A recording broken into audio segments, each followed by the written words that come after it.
법원이 이재명 민주당 대표의 공직선거법 재판 1심 선고의 생중계를 허용하지 않기로 했습니다. 여권을 중심으로 터져나왔던 생중계 요구가 불발이 된 건데요. 자세한 소식은 취재기자 연결해서 알아보겠습니다. 김철희 기자, 불발된 이유도 나왔습니까? 네, 서울중앙지방법원 제34 형사부는 오는 15일로 예정된 이 대표 선거법 재판의 1심 선고 생중계를 허락하지 않는다고 밝혔습니다. 재판부는 관련 법익들을 종합적으로 고려해 선거 관련 촬영이나 중계 방송을 하지 않기로 했다고 설명했는데요. 관심이 집중된 사건이긴 하지만 선고를 생중계했을 때 예상되는 부정적 영향이 그로 인한 이득보다 크다고 판단한 것으로 보입니다. 수원지법이 대북 송금 사건 생중계 요청을 받아들이지 않은 데 이어 선거법 선고 생중계까지 불발되면서 오는 25일로 예정된 위증교사 재판 선고도 생중계되지 않을 가능성이 커졌습니다. 법원 내규에 따라 재판장은 피고인 동의가 있는 경우 선고기일 촬영 신청을 허가할 수 있는데요. 피고인이 동의하지 않더라도 공익이 크다고 판단하면 허가가 가능합니다. 대법원 선고가 아닌 하급실의 경우 지금까지 박근혜 전 대통령의 국정농단 사건과 이명박 전 대통령의 횡령, 뇌물사건 1심 선고가 생중계된 전례도 있습니다. 이에 따라 국민의힘은 선고를 생중계해달라는 취지의 탄원서를 법원에 제출하고 1인 시위도 이어왔지만 이번에는 받아들여지지 않았습니다. 생중계는 불발됐지만 어제 오후까지 진행된 일반인 방청권 신청은 마감됐고 조금 전인 오전 11시에 추첨까지 끝났습니다. 100여석 규모의 중법정 좌석 가운데 소송 관계인과 취재진 좌석을 뺀 나머지 36석이 일반인에게 배정된 겁니다. 실제 법정에 들어가는 사람은 소수지만 선고 당일 서초동 주변 찬반 집회에만 6,000명 넘는 인파가 몰릴 것으로 예상됩니다. 이에 법원은 보안 요원을 특별 편성해 법정 내부뿐 아니라 피고인이나 재판부가 이동하는 동선에도 보안 요원을 추가 투입한다는 방침입니다. 경찰 역시 경력을 추가 투입해 선고 당일 만일의 사태에 대비할 것으로 보입니다. 지금까지 서울중앙지방법원에서 YTN 김철입니다. 정치권에서는 김건희 여사 특검법 표결을 위한 국회 본회의를 하루 앞두고 명태균 씨를 고리로 한 야권의 공세 수위가 갈수록 높아지고 있습니다. 국민의힘은 모레 민주당 이재명 대표의 1심 선고를 부각하면서 맞불 여론전에 주력하고 있습니다. 취재기자 연결돼 있습니다. 나혜인 기자. 네, 국회입니다. 네, 이제 내일 본회의가 열리게 되는 건데 민주당에서는 김 여사 특검 공세에 더 집중하고 있죠? 네, 민주당은 오늘 아침 김 여사 공천 개입 의혹의 핵심 인물 명태균 씨의 육성을 추가로 공개했습니다. 명 씨가 과거 경호상 기밀인 윤석열 대통령의 기업 방문 일정을 미리 알고 있었고 이런 정보를 주변에 알리면서 해당 기업의 주식 투자를 권유한 듯한 내용이 담겼습니다. 또 지난해 경남 창원이 국가산업단지로 지정된 뒤 명 씨가 관련 기관장 인사에도 영향력을 행사했다고 주장하는 녹취도 공개됐습니다.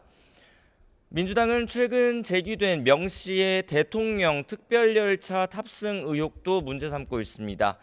국회 국토교통위원회 소속 민주당 의원들은 명 씨가 과거 김건희 여사와 대통령 특별열차에 동승했다는 증언을 검증하겠다며 서울역을 방문해서 특별열차 운영 자료를 점검하기로 했습니다.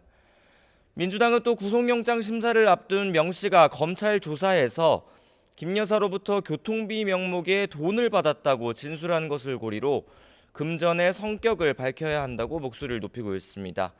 민주당 핵심 관계자는 YTN과 통화에서 명 씨가 김 여사와 돈까지 주고받았다는 건 그만큼 밀접한 관계란 걸 보여주는 거라며 지난 대선 당시 명 씨가 진행한 여론조사와 무슨 관계가 있는지 살펴봐야 한다고 강조했습니다. 박찬대 원내대표는 아침 회의에서 국민의힘과 한동훈 대표를 향해 특검 수용을 거듭 촉구했습니다. 민주당이 마련한 특검법 수정안은 그동안 여당이 문제 삼았던 내용을 대폭 반영한 거라며 대통령 부부를 향한 충성을 그만두고 민심을 따르라고 압박했습니다. 반면에 국민의힘은 1심 선고를 앞두고 있는 이재명 대표를 겨냥해서 공세 수위를 높이고 있죠?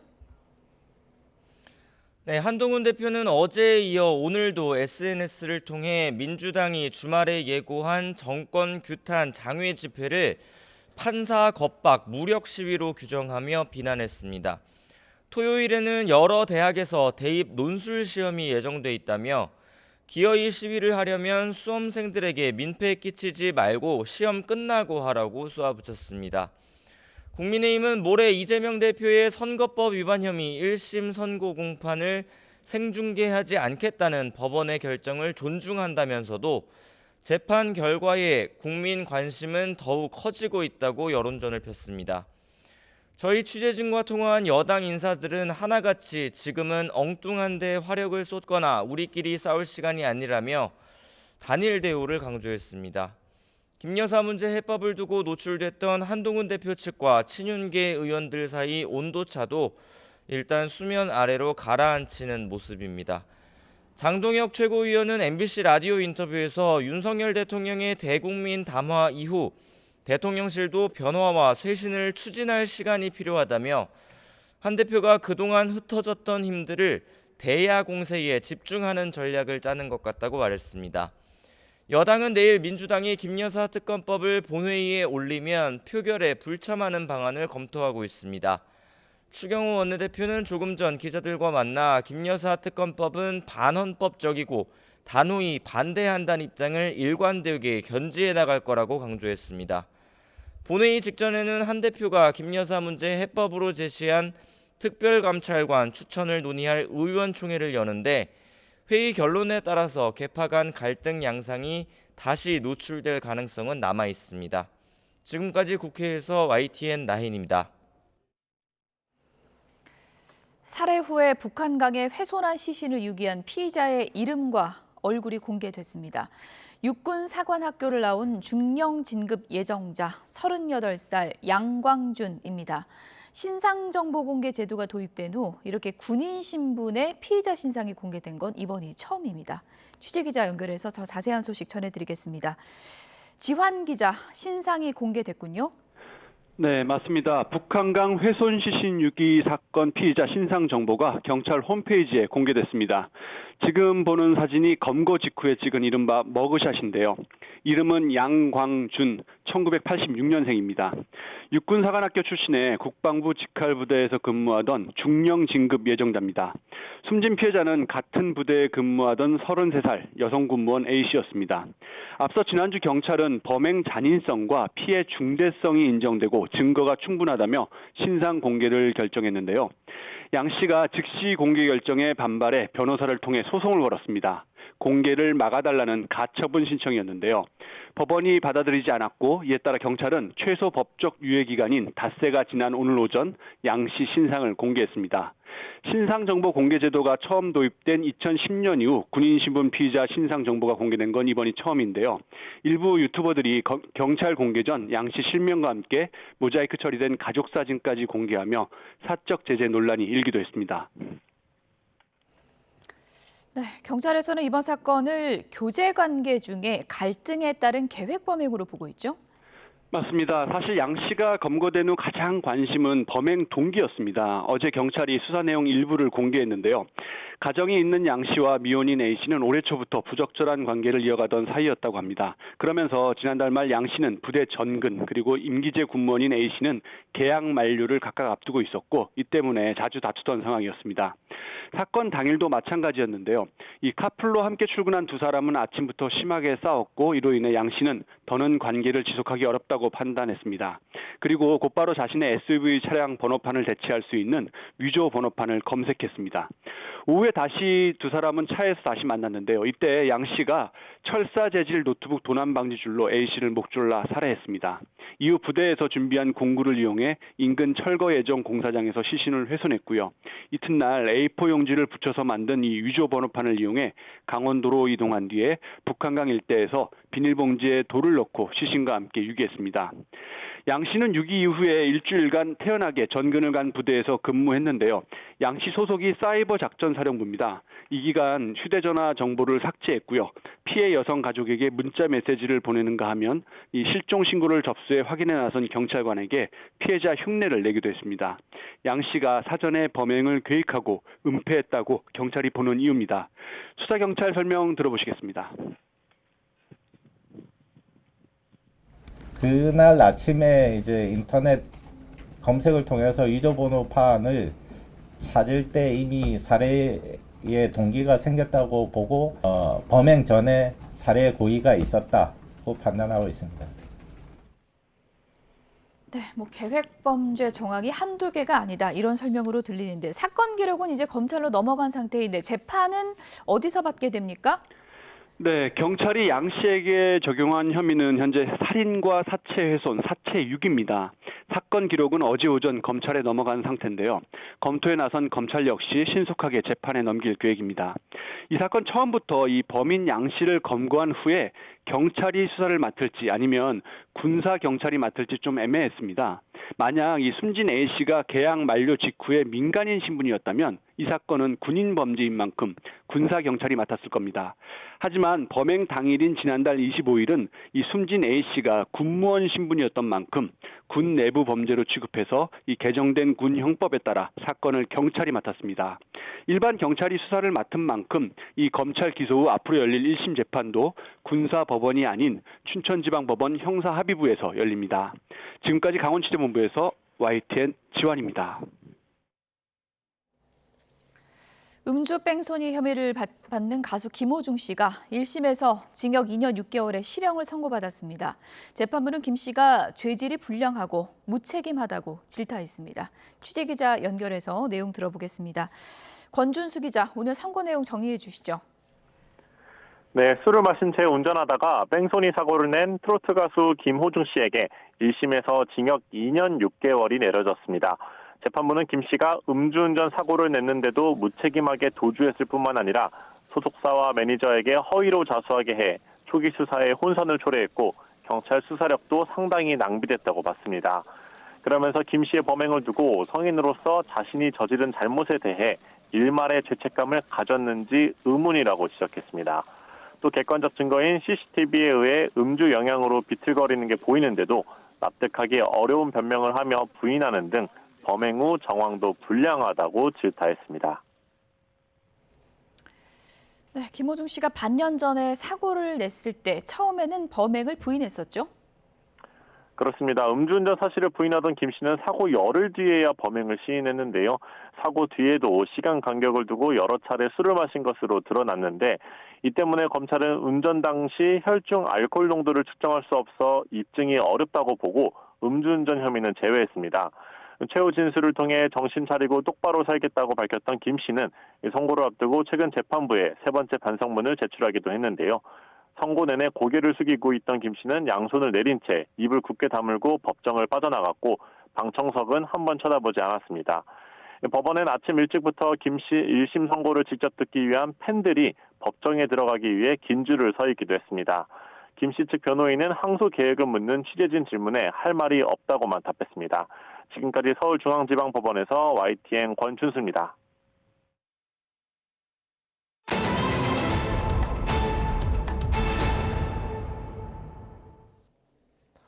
원달러 환율이 1,410원까지 오르며 고공행진하고 있습니다. 증시는 오늘도 내림세인데요. 자세한 내용 취재기자 연결해서 알아보겠습니다. 이용원 기자, 원화와 주가가 모두 하락세죠? 네, 원달러 환율은 출발부터 1,400원을 넘겼습니다. 어제보다 6.5원 오른 1,410원으로 문을 열었는데요. 밤사이 1,409.9원으로 연고점을 쓴 데 이어 다시 이 기록을 갈아치운 겁니다. 지금은 1,405원 안팎에서 오르내림을 이어가고 있습니다. 우리 주가 내림세도 이어졌습니다. 코스피는 0.58% 내린 2,468.27로 거래를 시작해 현재는 1% 넘게 떨어져 2,440대에서 하락세를 보이고 있습니다. 코스닥도 0.28% 떨어진 708.52로 문을 연 뒤 내림폭을 키우며 690대로 주저앉았습니다. 코스닥이 700 아래로 떨어진 건 지난 9월 이후 2달 만입니다. 지금도 반등하지 못한 채 690대에서 움직이고 있습니다. 네, 이렇게 원화값과 주가가 휘청이는 이유는 뭡니까? 트럼프 전 미국 대통령이 재집권에 성공한 여파가 금융시장을 덮친 것으로 분석됩니다. 자국 우선주의를 내세우며 무역 분쟁과 인플레이션 우려가 커지자 달러 강세가 이어지고 있는 건데요. 특히 미중 갈등이 심화한다면 우리 수출도 타격을 받을 수밖에 없겠죠. 이 전문가들은 이런 불안감이 원화값과 주가 하락세를 부추기고 있는 것으로 보고 있습니다. 여기에 트럼프 집권 이후 수혜가 예상되는 자산으로 자금이 쏠리는 트럼프 트레이드도 악재로 꼽힙니다. 달러와 미국 주식, 가상자산으로 투자자들이 몰리면서 원화값과 우리 증시가 휘청이고 있는 겁니다. 이에 내년 1월 트럼프 정권이 공식 출범한 뒤 불확실성이 어느 정도 해소돼야 반등을 시도해 볼 수 있다는 전망이 나옵니다. 지금까지 한국거래소에서 YTN 이영훈입니다.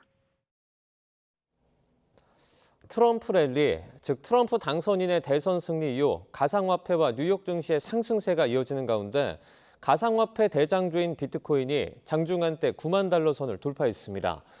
미 가상화폐 거래소 코인베이스에서 미 동부 시각 오후 3시 55분 기준 비트코인의 계단 가격은 24시간 전보다 3.4%포인트 오른 9만 45.35달러에 거래됐습니다.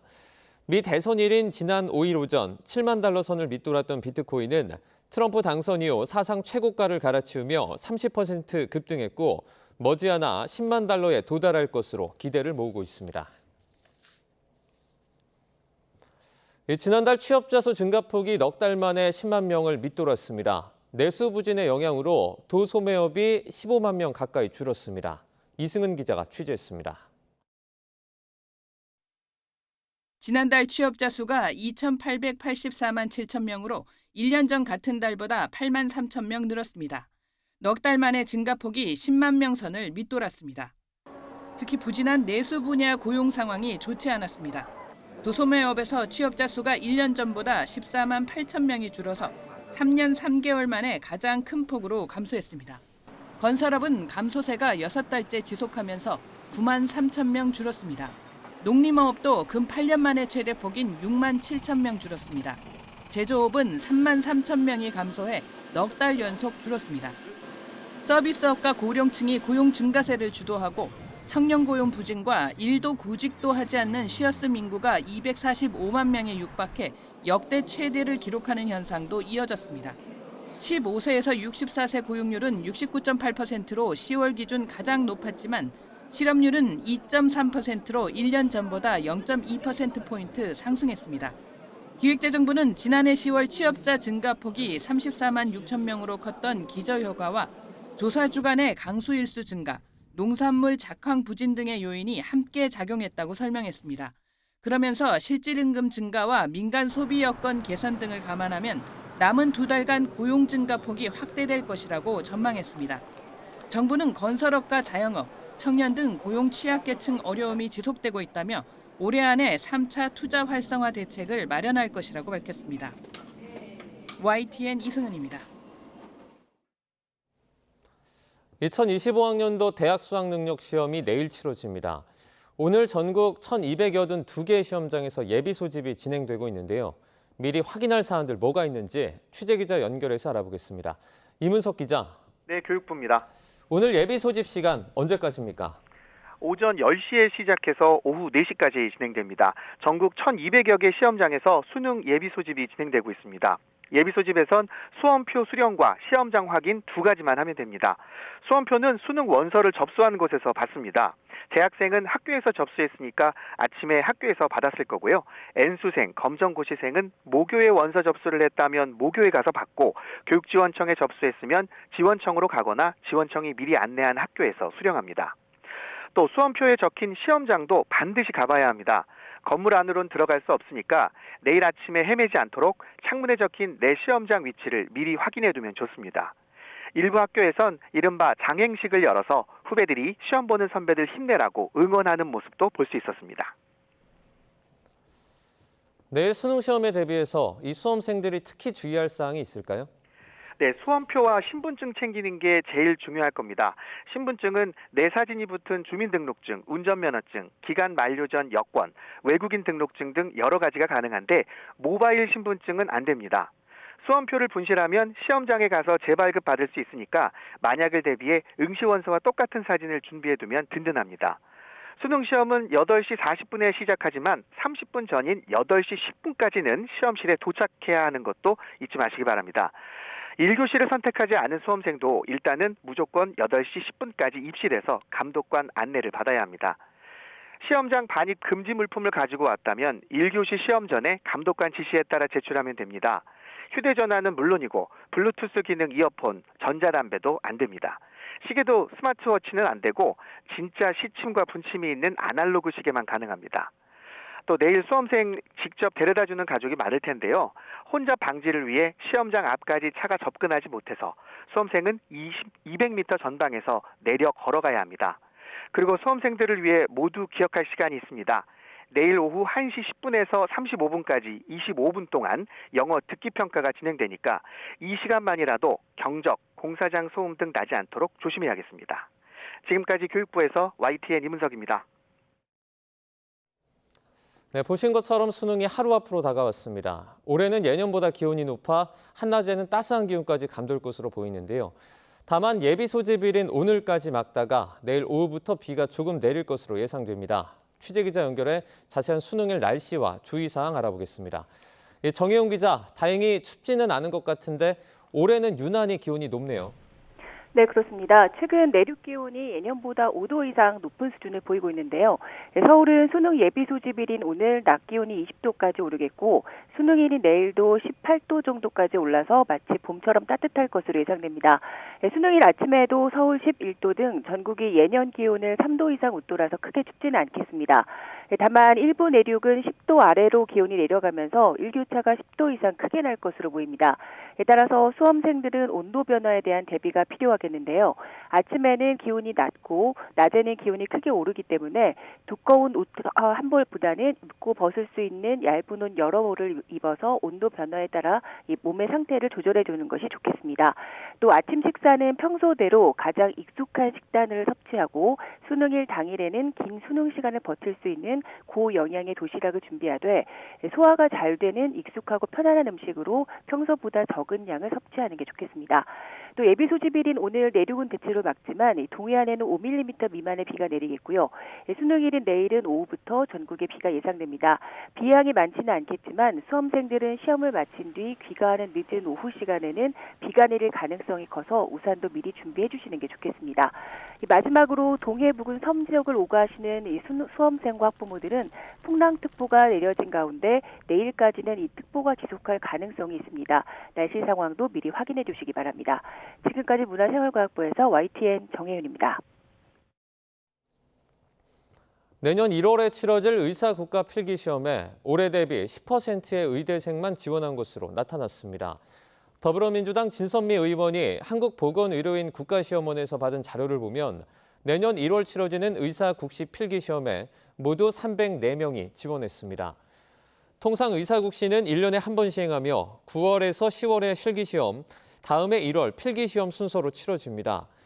지난 9월에 치러진 실기시험에는 모두 347명이 응시를 했고 이 가운데 304명만 필기시험 접수를 해 내년도 신규 의사는 최대 300명 정도에 그칠 것으로 전망됩니다.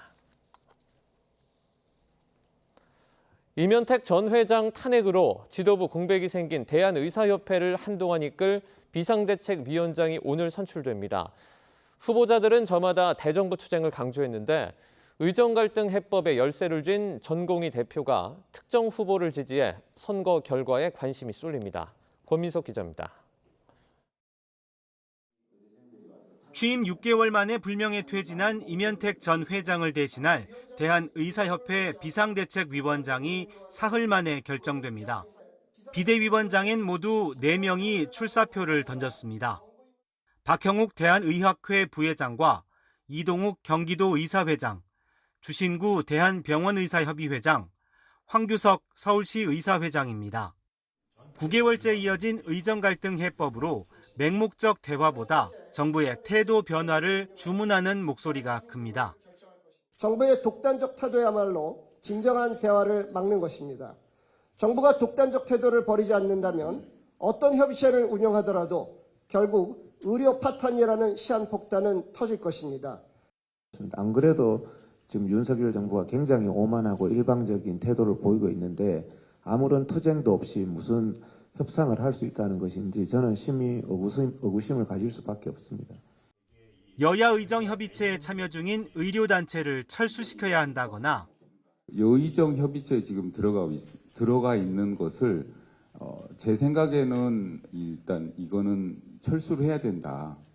왜 그러냐면은 전공의협의회에서도 반대를 해왔고 무의미하다. 마지노선인 다음 달 정시 모집 전까지 목숨 걸고 싸우겠다는 주장도 제기됐습니다. 12월 13일 수시 발표가 있고 12월 말에 정시가 되기 전에 마지막 기차가 남아 있어요. 한 달 안에 누군가는 선배로서 목숨 걸고 후배를 위해서 싸워줘야 되고요. 특히 임 전 회장 탄핵을 요구해 관철한 박단 전공의 대표는 의협 대의원 단체 대화방에서 박형욱 부회장을 공개 지지했습니다.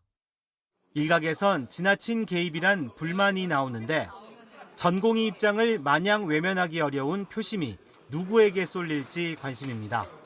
의협 대의원 244명은 모바일로 후보 4명에게 투표하고 1차 투표에서 과반 득표자가 없으면 한 차례 결선 투표를 진행해 비대위원장을 확정합니다. YTN 권민석입니다.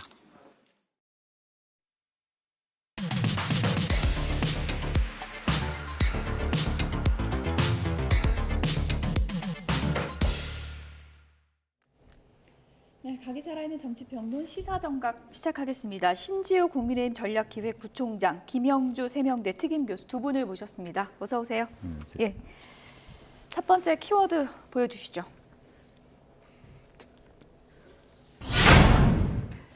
네, 홍준표 대구시장, 민주당과 협상을 해야 한다. 이런 얘기를 했다고 해서 논란이 되고 있습니다. 윤석열 대통령과 만난 자리에서 당을 버리고 민주당과 협상해라 이런 얘기를 했다는 건데요. 직접 들어보시죠. 직접 협상해라라고 하셨다고 하셨는데 우리 당이 협조 안 하면 민주당하고라도 협상을 하는 게 옳지 않겠나? 그 이야기입니다. 대통령께서는 쭉 들으셨을 때 반응이 좀 있으셨을까요? 그건 대통령한테 물어봐야지 저한테 왜 물어봅니까? 대연정이 아니고 나라를 위해서 좀 했으면 좋겠다 이 말이야. 응? 지금 되는 게 없잖아요. 응? 내가 DJ 97년도 예를 들었지만 80석 갖고도 나라를 흔들었어요. 그런데 108석이면 모든 걸 저지할 수 있는 그런 의석입니다. 근데 그거 가지고 아무것도 할 게 없다고 포기하고 내부 다툼이나 주도하고 그게 무슨 여당입니까? 그 당하고 어떻게 정치를 해요? 그렇게 할 바에야 민주당하고 하지. 그렇지 않아요? 대표님 당에서 특별감찰관 관련해서 그거는 마이너한 문제. 그게 메이저 문제로 등장하는 게 참 우습다고 생각합니다. 네, 이제는 민주당과 협상을 해라. 이런 조언까지 나왔습니다. 윤석열 대통령의 반응은 들으신 것처럼 아직 전해지지 않은 상황입니다. 협상하라는 게 무슨 얘기예요? 손을 잡으라는 얘기입니까? 글쎄요, 저도 무슨 말인지를 모르겠어요. 그런데 이제 그 문자 그대로만 해석하면은 당대표를 2번이나 한 사람이 그 자기가 뭐 30년 여기 터줏대감이라고 하잖아요. 예. 이 당을 지켜온 예. 이 당의 본체다. 내가 터줏대감이다. 당대표를 2번이나 했다.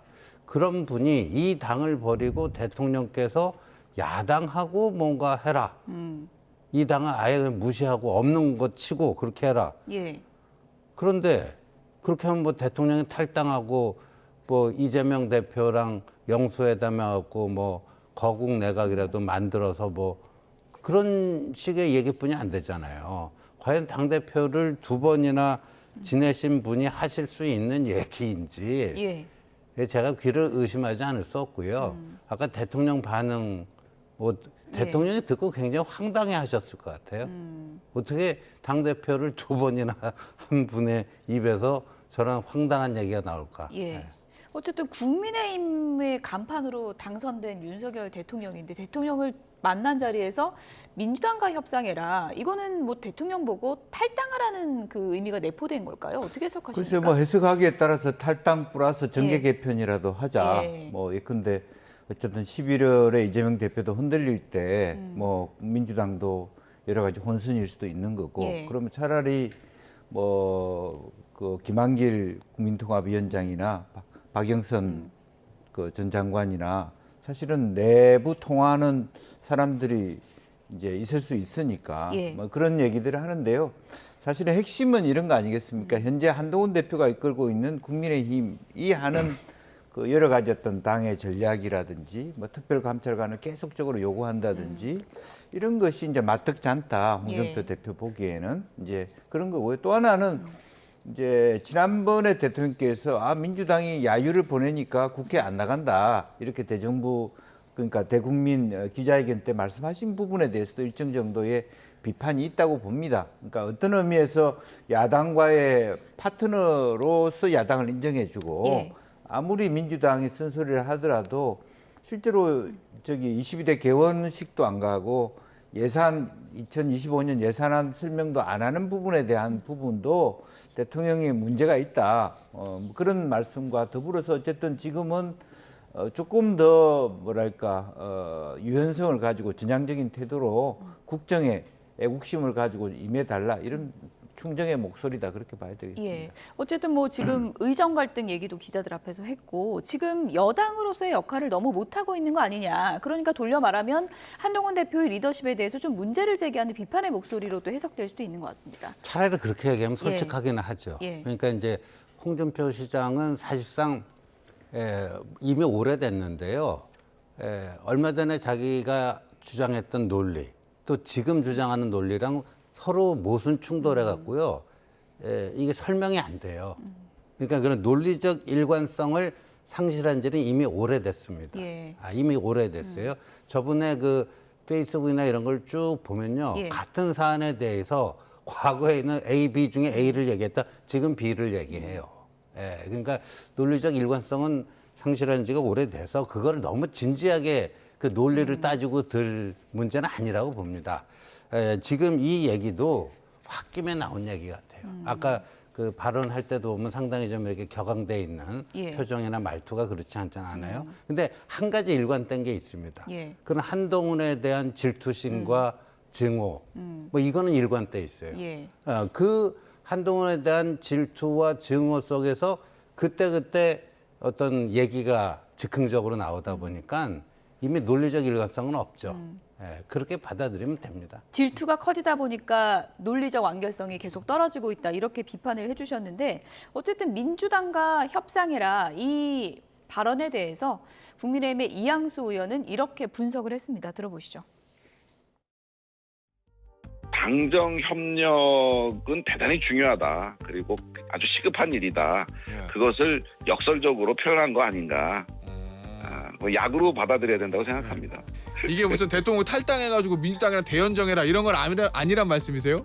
네, 그 말이 안 되는 얘기죠. 뭐. 민주당과의 대연정이 뭐 가져오는 그 어떤 효과라든가 역효과라든가 이런 거에 대한 분석들이 있어야 될 거 아니겠어요?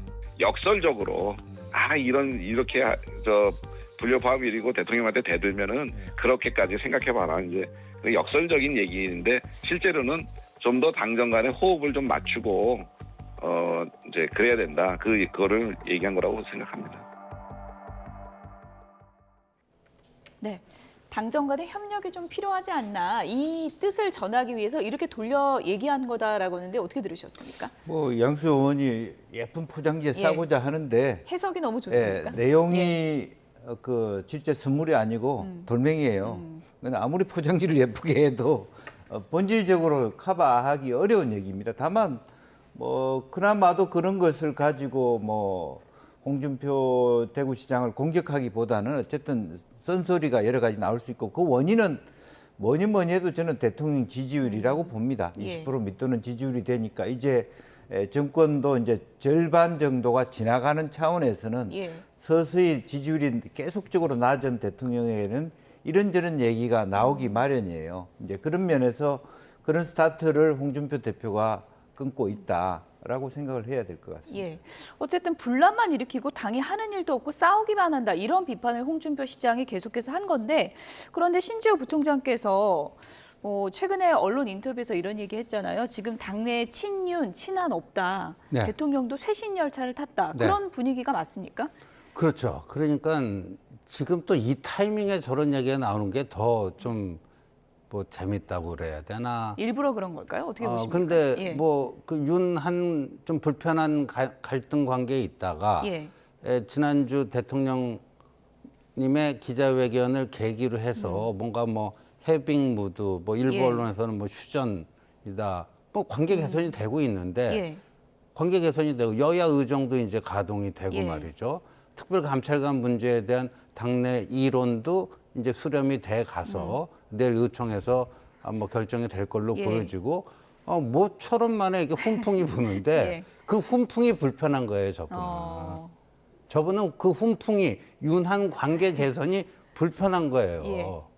그러니까 윤석열 대통령이 한동훈 대표를 이 괘씸한 이 괘씸한 자가 있는가 하고 내치는 모습을 보고 싶은 거겠죠. 싸워야 되는데 안 싸워서 그런 거라고 생각합니다. 그거 아니면 예. 지금 저런 얘기가 왜 나오는지 설명이 불가능할 것 같습니다. 저도 조금 의아했던 게 홍준표 시장이 정치적 촉이 없는 분이 아니잖아요. 네. 모처럼 해빙 분위기가 마련되는 상황에서 이렇게 강도 높은 얘기를 던진 거 어떤 좀 의도가 있을까요? 글쎄요, 어쨌든 예. 계속적으로 방금 얘기가 있었습니다만 본인이 이제 어쨌든 차기 대선 후보로서 지워지거나 잊혀지거나 하는 예. 부분에 대한 불편함, 불안감 뭐 그런 부분이 있을 수 있다라고 보고요. 실제 뭐 그 계속 이 두 분을 한편으로 보면 대통령을 위한 척하면서도 이해가 안 되는 게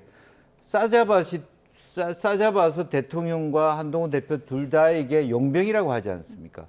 그러니까 사실은 당신들은 객이고 내가 주인이다라는 얘기를 또 한단 말이죠. 예. 그래서 실제로 이것은 대통령하고 손잡기 위한 제스처인지 아니면 그야말로 어떤 이 좋아지는 상황이 불편한 아무 말 대잔치인지 저도 가늠이 잘 되지 않는다 그렇게 봐야 될 것 같습니다. 예. 어쨌든 뭐 대권 주자로서 잊혀지는 것이 두려울 수 있다 이런 분석도 해주셨는데 대통령도 용병, 한동훈 대표도 용병이다 이런 표현을 썼습니다. 그 얘기도 잠깐 들어보시죠. 윤 대통령은 단임제 대통령이야. 쉽게 말하면 이 당 출신도 아니야. 용병이야. 용병으로 들어와서 이 당에 대한 예정이 있겠어요? 나는 이 당을 30년 지켜온 사람이야. 그런데 윤 대통령은 용병이야. 지금 당대표도 용병이야. 용병들이 이 당에 대한 예정이 있겠나 이 말이야. 용병들이 들어와서 당을 계속 망치고 있다. 윤 대통령이 용병으로 들어와서 정권 교체를 해줬으니까 우리가 고마워해야 될 대상이야. 근데 나머지 애들은 당의 분란만 일으켜. 네. 황교안 전 대표까지 다 용병 아니냐 이런 얘기를 했고요. 윤석열 대통령은 뭐 고마워해야 될 사람이라고 했지만 용병이라는 표현이 대통령에 이렇게 득이 되진 않을 것 같아요. 그렇게 따지면요. 예. 홍준표 시장도 지금 이제 당에 들어온 지가 좀 꽤 세월이 돼서 그렇지 예. 들어온 초기에는 용병이었어요. 지금 50이 넘은 한동훈 대표를 향해서 얼라 경상도 사투리로 그런데 본인이 국회의원 배지를 단 게 제가 알기로는 40대 초반으로 알고 있어요. 예. 그때 그럼 홍준표는 뭐였죠?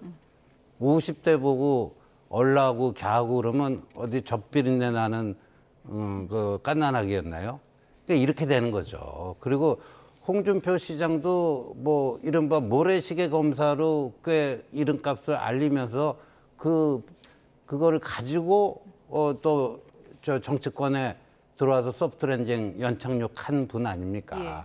어찌 보면 검사 출신으로 보수 정당에 와서 주요 지도자가 됐다 하는 점에서는 비슷한 거지. 그러니까 본인의 케이스와 이제 타인의 케이스를 객관적으로 보는 그게 이제 잘 안 되는 것 같아요. 그래서 전 참 안타까운 게 홍준표 시장이 그 직관이 굉장히 뛰어나신 분이었어요. 직관이 굉장히 뛰어나신 분인데 이제 좀 그런 것들이 많이 좀 흐려지는 게 아닌가. 참 한 인물이 저렇게 좀 뭐 어찌 보면 좀 좀 시들어가는 게 아닌가 하는 좀 안타까운 심정이 듭니다. 예.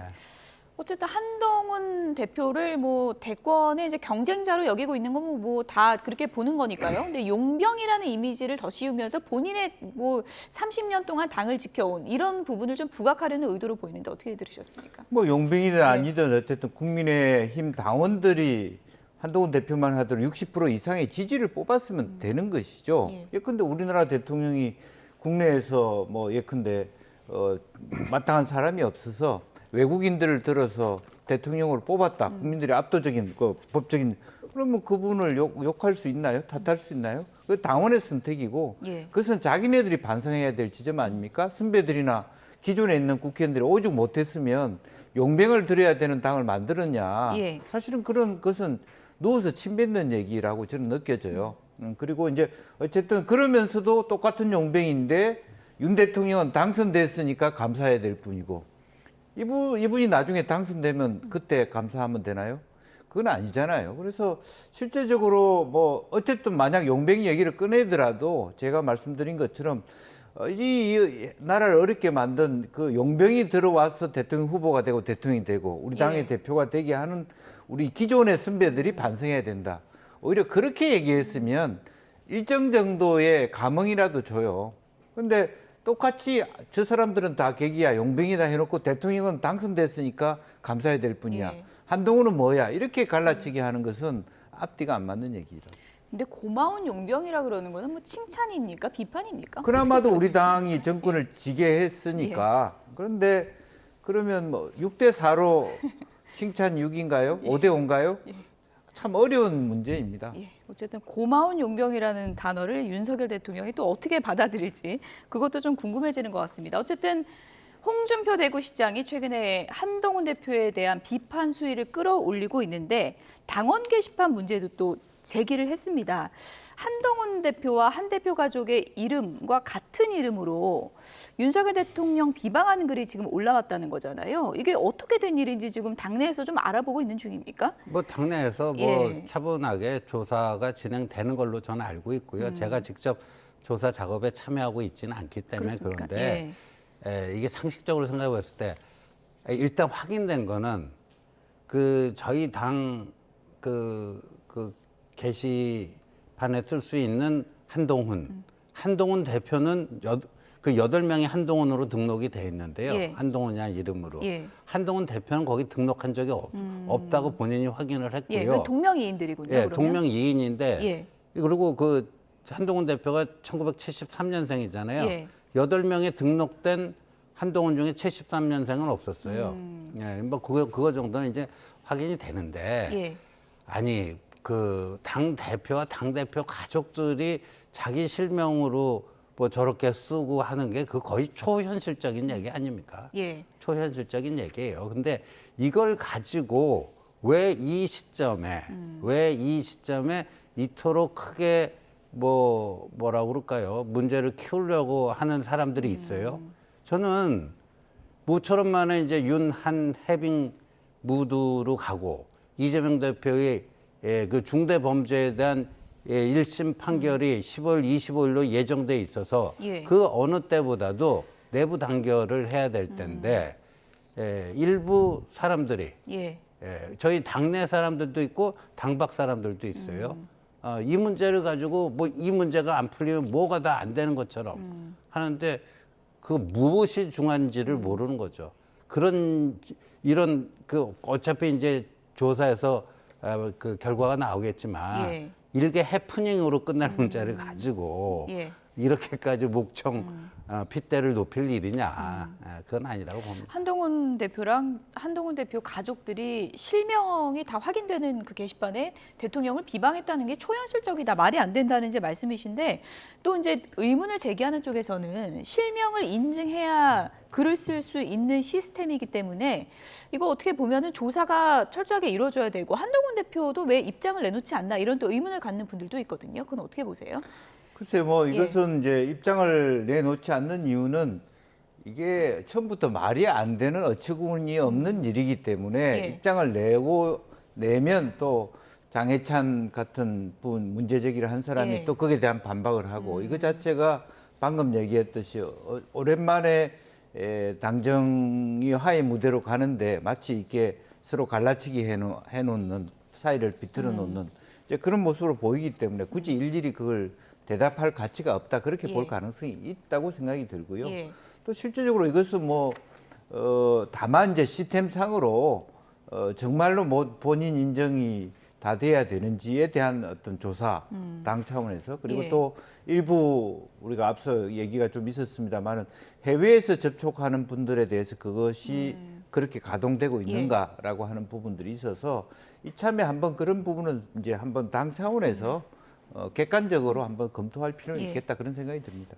한동훈 대표 반응도 좀 궁금하긴 한데 얘기 좀 나눠보셨습니까? 그러니까요. 공개적인 석상에서는 이 문제 거론은 안 했는데요. 이제 저희 그 최고위원회 하기 전에 사전 회의 좀 비공개를 합니다. 거기서 딱 웃으면서 얘기했어요. 설마 저라고 생각 안 하시겠죠? 그랬더니 그 좌중이 다 웃었습니다. 그런 문제예요. 그리고 김영주 의원께서 좀 지적해 주신 것처럼 이제 재외 국민의 경우에는 주민등록번호가 없는 경우가 많잖아요. 그래서 그 실명 인증 하는데 약간의 좀 착오가 있을 수도 있고, 그래서 그런 좀 약간의 그 관리의 허점 같은 것들이 일부 있을 수도 있어요. 그래서 그런 것들은 저희들이 이번에 차분하게 조사하면서 당원 게시판 관리 시스템의 허점, 문제점 이런 것들은 또 뭐였는지 세밀하게 다 체크해가지고 보완을 해야 되겠죠. 한동훈 대표가 입장을 내놓지 않는 이유는 그 웃음으로 대신할 수 있을 것 같습니다. 다음 키워드로 넘어가 보도록 하겠습니다. 보여주시죠. 네, 이재명 대표. 모레 1심 선고, 공직선거법 재판 1심 선고가 나오는데요. 오늘 법원 결정이 나왔습니다. 생중계는 하지 않겠다, 이런 결정이 나왔는데요. 법익을 고려한다. 그러니까 부정적인 영향이 이득보다 크다. 이런 판단을 내놨더라고요. 네.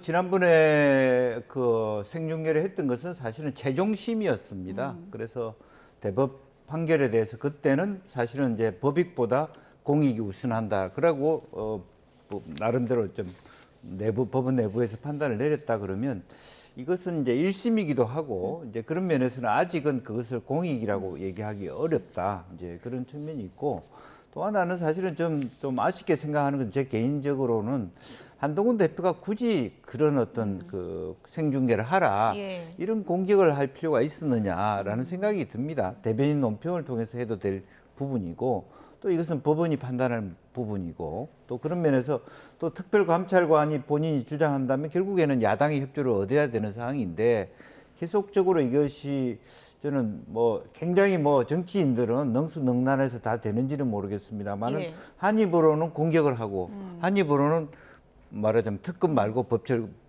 감찰관에 대해서는 협조를 하자. 이게 저는 그렇게 마음에 와닿지가 않아요. 그래서 당분간이라도 그런 부분에 대해서 지금 이제 홍준표 시장도 애들러서 표현한 거 아닙니까? 그러니까 여당 자체가 야당하고의 관계 개선에서도 대통령이 야당이 그야말로 어떤 보기 싫다, 국회도 가기 싫다 정도면 당이라도 좀 해야 되는 거 아니냐. 그러면 당은 그 특별감찰관 대통령한테 요구해서 대통령 받아들였잖아요. 그러면 결국에는 남아있는 과제는 한 대표의 과제란 말이에요. 야당의 협조를 얻어야 되는데 저런 결과적으로는 그 기각되는 부정당한 생중계 문제를 당대표까지 얘기를 해야 되느냐 하는 부분에 머쓱해진 겁니까? 전략적으로도 좀 맞지 않다. 당이 공격할 수는 있어요. 대변인도 있잖아요. 그런데 직접적으로 그렇게 얘기하는 것은 그래 놓고 또 돌아서서는 우리 특별감찰관은 같이 여야 합의해서 합시다.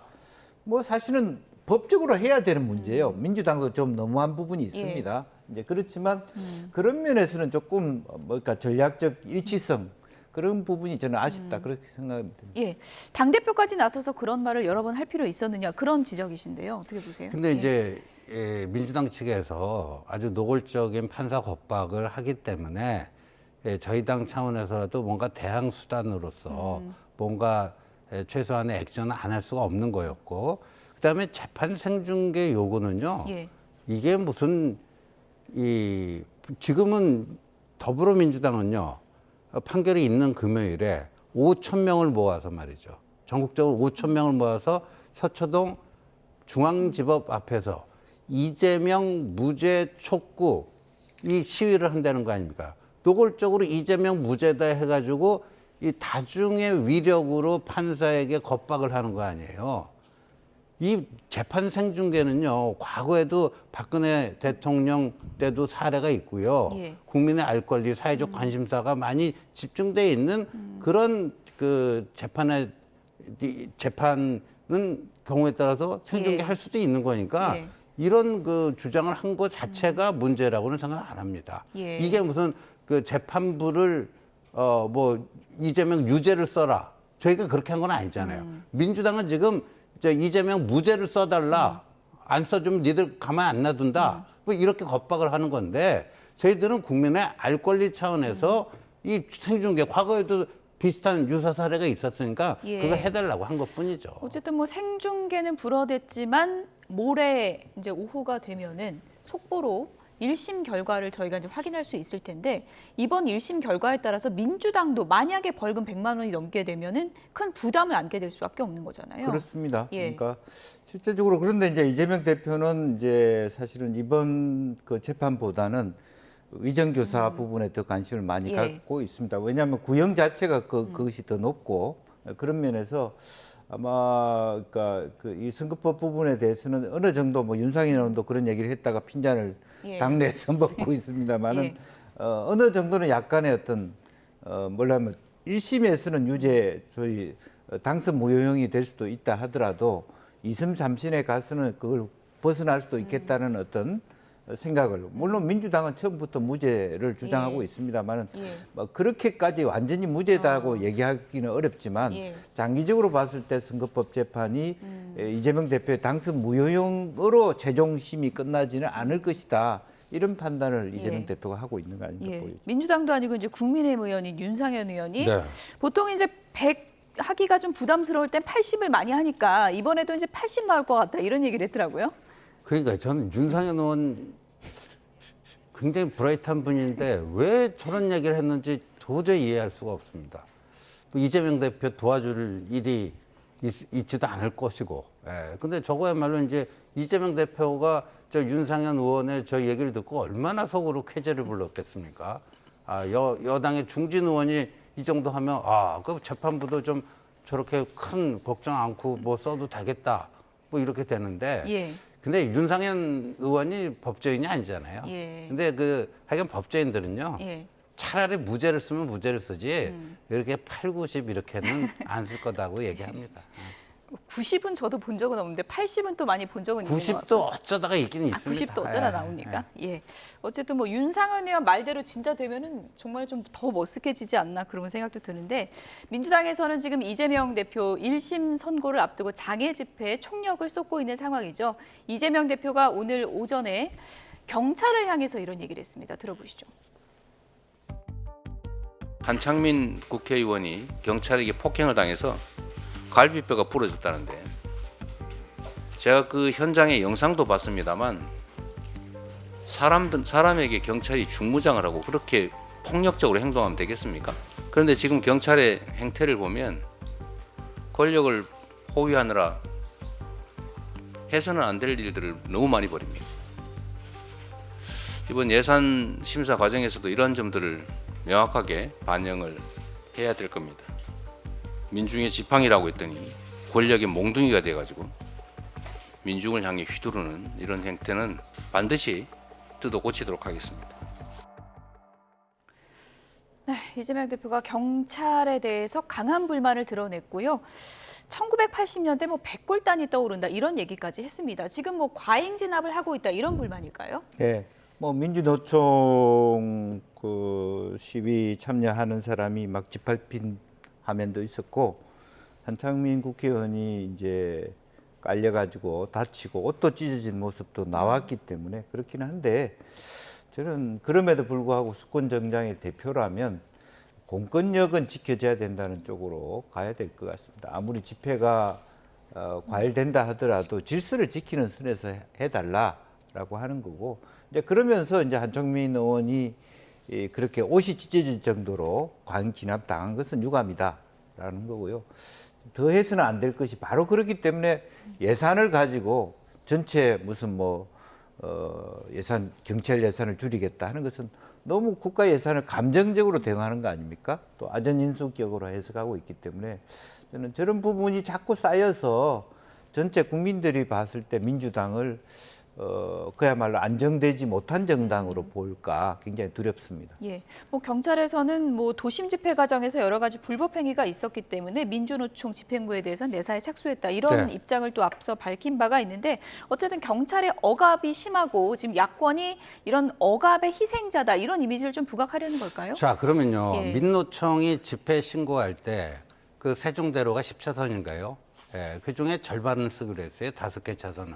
그런데 그 자신들이 집회 신고서에 적어낸 내용과 다르게 그 5개 차선을 넘어서서 다른 차선까지 점거하려고 하니까 그럼 그걸 가만히 내버려 둬야 됩니까? 그럼 그게 제대로 된 법치국가라고 얘기할 수가 있나요? 미국에서는요, 폴리스 라인을 넘어서잖아요. 국회의원 모두 그냥 현장에서 체포 수갑 채웁니다. 예, 그럼 그게 이재명 대표가 얘기하는 무슨 반문명적인 야만 국가입니까? 예, 저분들이 민노총 저 사람들이 그걸 안 지킨 거 아니에요, 약속을. 예. 그리고 그 다른 차선까지 넘어오게 되면 그 교통 체증으로 인한 피해가 고스란히 그 불특정 다수의 시민들에게 가는 거 아닙니까? 예. 거기에 대해서는 하나도 얘기를 않고 80년대 백골단? 정말 이건 굉장히 좀 어이없는, 어처구니 없는 얘기를 제1야당의 대표가 했다. 예, 이렇게 생각합니다. 예, 지금 이제 화면으로 계속 나오고 있지만 민주당의 이제 장외 집회, 민주당이 이제 12월까지 장외 집회를 이어간다고 합니다. 지금 팻말에 적힌 이 얘기는 이제 김건희 여사 특검인데 저 문구가 앞으로 어떻게 바뀌어 나갈지도 이제 관전 포인트고 한켠에서는 또 이재명 대표 무죄 서명 운동이 또 펼쳐지고 있는 상황입니다. 두 분께 공통 질문으로 그거 좀 드릴게요. 어쨌든 12월까지 장외 집회 열기를 끌어올리겠다는 얘기인데 이재명 대표 재판 결과도 좀 분수령이 될 것 같거든요. 네. 1차보다는 2차가 인원이 좀 줄었다고 하는데 앞으로 어떻게 될 거라고 보세요? 사실 이제 저게 민주당의 고민이겠죠. 1차보다 2차가 줄였다고 하지만 1차도 별로 없었어요. 제가 1차 할 때 가서 봤는데 네. 전국에서 동의한 지역위원회에서 깃발 들고 나왔고 당원들이 왔죠. 저렇게 모임을 하면 시민들이 참여하고 싶어도 참여할 수가 없습니다. 엄격한 당원들 동원대회처럼 보여졌기 때문에 지난번하고 완전히 다르죠. 그야말로 유모차 끌고 자연스럽게 참여할 수 있는 집회가 안 돼 왔거든요.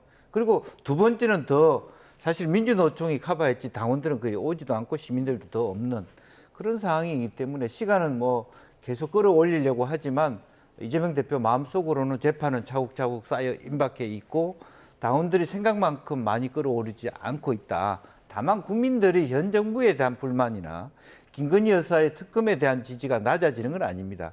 근데 민주당이 보이는 행태 자체가 그것을 받아 안을 수 있는 행태가 아니기 때문에 그렇다는 것을 고민할 필요가 있을 것 같습니다. 이재명 대표 외곽조적인 더민주혁신회의가 이제 재판 당일날 5,000명을 모아서 법원 앞에서 한다는 거 아닙니까? 근데 그 공지문을 제가 어저께 우연히 봤는데 네. 지방에서 비행기 타고 오는 분들 다 비행기 싹 다 대주겠대요. 그러니까 그 얘기는 뭐겠어요?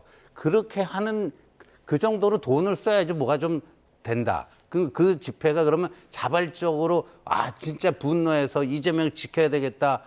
내 돈 쓰더라도 서울 가서 하자. 이런 게 아니라는 거죠. 그래서 저는 갈수록 새는 줄어들 것이다 이렇게 봅니다. 당장 모레 1심 결과가 하나 나오는데 그 이후에 어떤 변화가 있을지 좀 보겠습니다. 신지호 국민의힘 전략기획부총장, 김형주 세명대 특임교수 두 분이었습니다. 고맙습니다.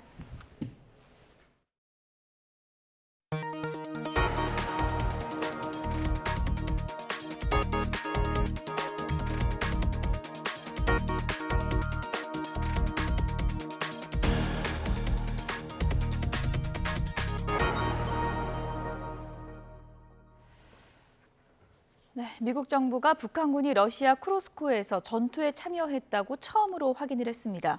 트럼프 1기 행정부 때 대북 특별대표를 지낸 비건 전 국무부 부장관은 트럼프 당선인 측이 지금은 북한 이슈를 최우선 관심사로 보질 않지만 곧 상위 의제로 올릴 수 있다고 전망했습니다. 홍주혜 기자입니다. 우크라이나가 장악한 지역을 탈환하려고 러시아가 벼르고 있는 쿠르스크. 젤렌스키 우크라이나 대통령도 적군 5만 명과 교전 중이라고 밝힌 가운데 미국 정부가 북한군의 전투 참여를 공식 확인했습니다.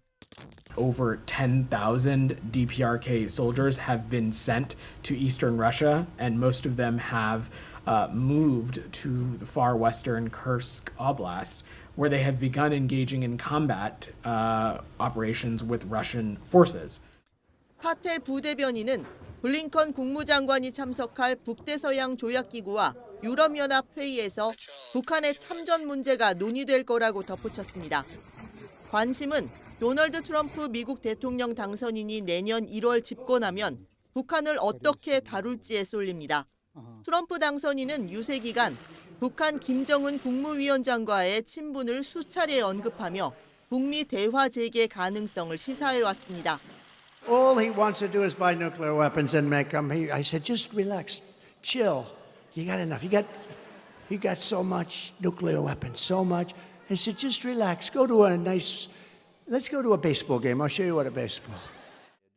트럼프 1기 행정부에서 대북 특별대표를 지낸 스티븐 비건 전 국무부 부장관은 북한 문제가 트럼프 행정부에서 최우선 관심사는 아닐 거라고 진단했습니다. 다만 북한의 러시아 파병은 북한은 물론 미국의 이해관계에서도 많은 함의를 갖는다며 곧 상위 의제가 될 수 있다고 전망했습니다.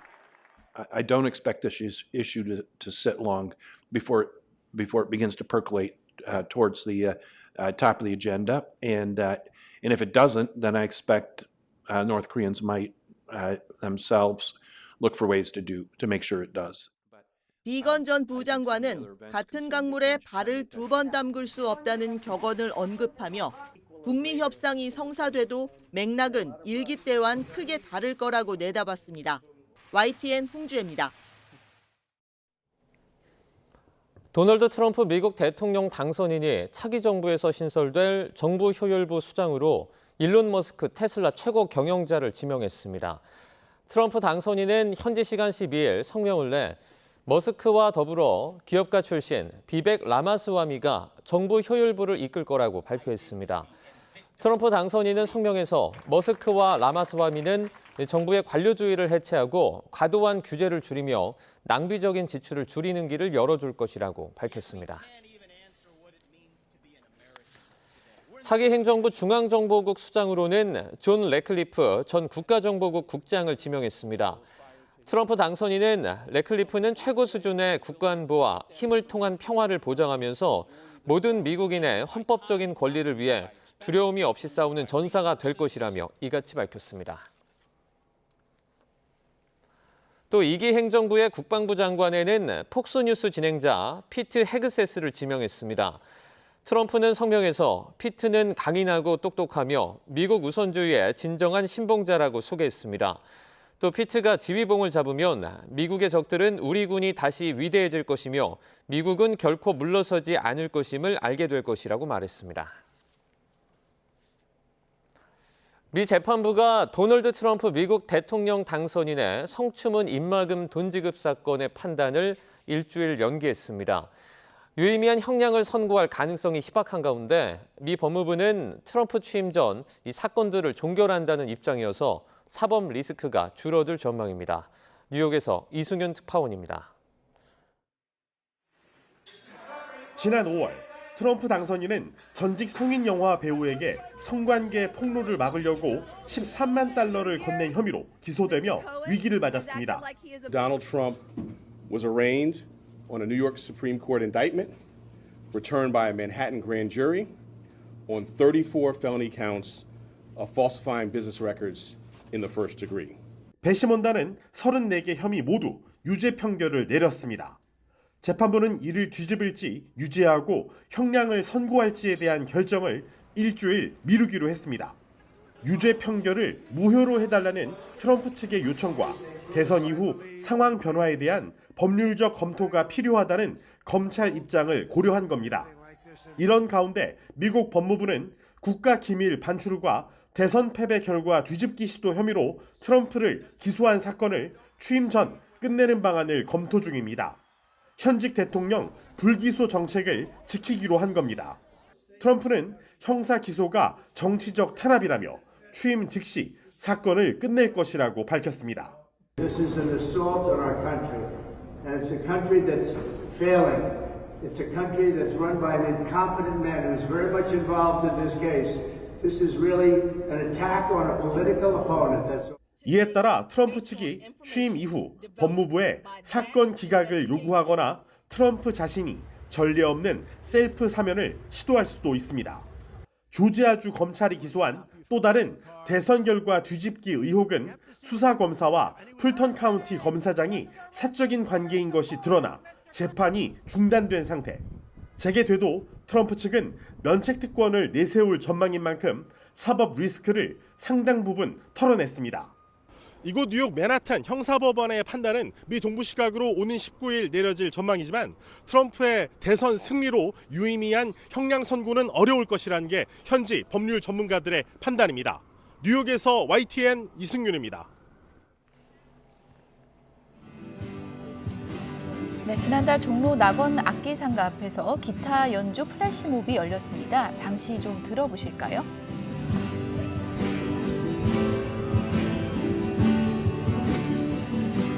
낙원악기 상가는 1969년에 설립된 이후 한국음악과 대중문화의 중심지로 여겨지는 상징적인 장소죠.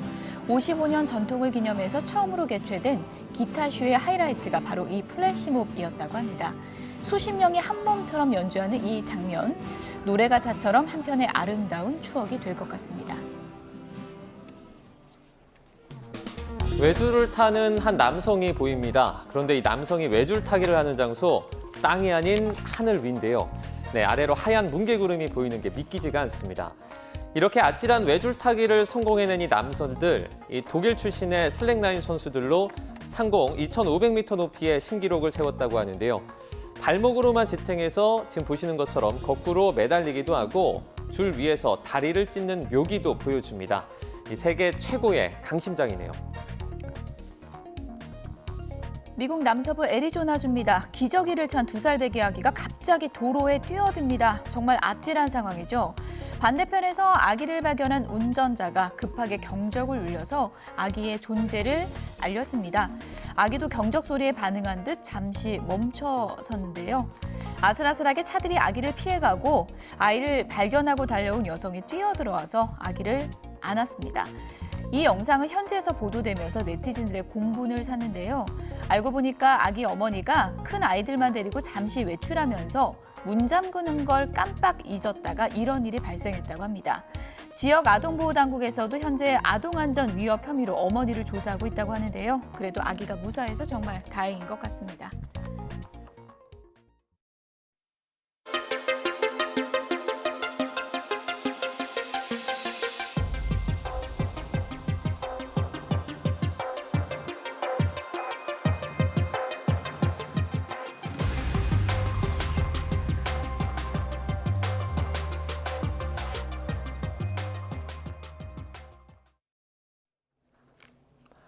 핫한 이슈를 전문가에게 묻습니다. 이슈콜입니다.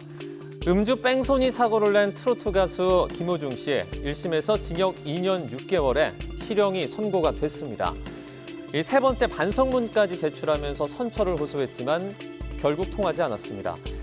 김 씨는 사고 직후에 음주운전 사실을 거듭 부인하며 예정돼 있는 단독 콘서트를 진행했는데요. 수사가 진행이 되자 음주운전 사실을 뒤늦게 시인했지만 이 사고 당시에 혈중 알코올 농도가 측정되지 않아서 검찰 기소 단계에서 음주운전 혐의가 빠지며 이 논란이 오히려 가중되기도 했습니다. 검찰은 지난 9월 결심 공판에서 김 씨에게 징역 3년 6개월을 구형했는데요.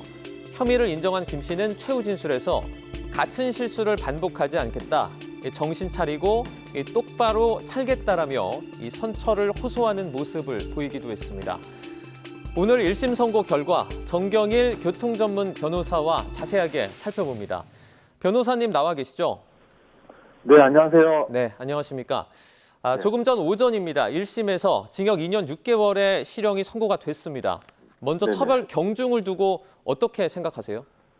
네, 우선 이번 재판에서 문제된 범죄들 한번 보면 네. 음주운전은 기소 못했습니다. 하지만 이 음주운전 교통사고에 대해서 위험운전 지상죄, 또 사고 도주 부분에 대해서는 사고 미수치죄, 도주치상죄, 운전자 바꿔치기 이 부분에 대해서는 범인도피 교사죄가 문제됐습니다. 네. 이러한 죄들 사실 경합되면 1년에서 45년의 징역형, 1000에서 4,500만 원의 벌금형에 처해지거든요.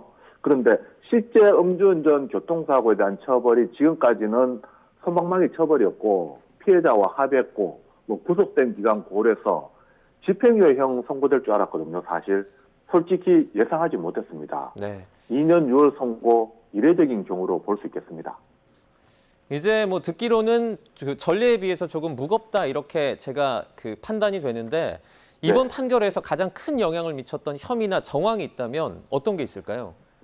네, 사실 단순 음주운전 교통사고 같은 경우에는 대부분 벌금형으로 끝납니다. 그리고 또 이와 같이 도주를 했다 하더라도 범행 사실을 순순히 자백한다면 이렇게 실형까지 이어지지 않거든요. 그런데 네. 이번 사건 같은 경우에는 다른 동종 사건과 달리 경찰, 검찰, 법원 단계 모두 엄중한 잣대가 적용됐습니다. 뭐 그 이유는 다 아시다시피 전 국민이 다 지켜보고 있는데도 범행을 부인하고 조직적으로 범행을 은폐하고 결국 음주운전은 기소조차 못했거든요. 이 부분이 경찰 단계에서는 구속수사로 이어졌고 검찰 단계에서는 3년 6월이라는 실형 구형으로 결국 법원에서는 2년 6월 실형 선고로 이어진 것 같습니다.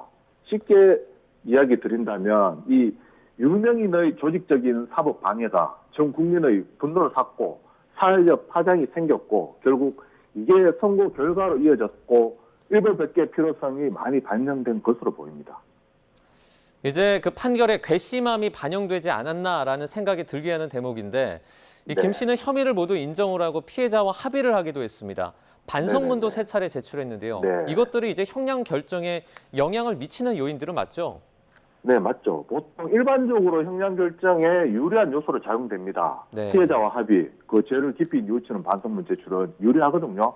하지만 이번 사건에는 크게 영향을 못 미친 것으로 보여요. 설령 영향 미쳤다 하더라도 지금까지 이 피고인이 보인 태도, 음주 사실 부인하고 공연을 감행했고 2차 음주도 시도했고 조직적으로 범행을 은폐하고 이런 부분 때문에 반성 자체가 형식적인 반성으로 비춰지지 않았나 싶고 또 그것보다도 더 중요한 것은 이 사건이 전 국민에게 생중계되다시피 알려졌는데 사회적 파장도 컸거든요. 또 2차 음주 막기 위한 김호중법이라는 입법안까지 발의될 정도로 국민들을 공분을 산 부분, 이 부분이 피해자와 합의하고 반성한 부분보다 더 크게 영향을 미친 것으로 보입니다. 재판부가 김 씨의 구속 기간을 12월로 연장을 했잖아요. 그러니까 지난달에 연장을 네네. 했습니다. 보석 신청 결과는 나오지도 않고 있고요. 1심 네네. 실형을 좀 예상을 해서 이런 처분을 내렸다고 볼 수도 있습니까? 네, 결과론적인 이야기가 될 수 있겠지만 보통 법원 단계에서 구속 기간은 2개월이고 네. 2개월씩 연장해서 6월까지 재판을 진행할 수 있습니다. 하지만 보통 이 선고기일 때문에 구속 연장이 불가피하다라고 생각할 수 있겠는데 6월에 구속 기소된 사건이고 사실 그때부터 지금까지 특별한 사정 변경 없었습니다. 그러면 사실관계가 동일하고 새로운 주장이나 증거가 없었다. 그러면 같은 판사님이 판단을 하는 것인데 판사님께서는 어느 정도 결정을 내리고 있었던 것으로 보입니다. 네. 뭐 실형 생각하고 구속기간 연장하고 보석 신청 결정은 안 한 것으로도 보입니다.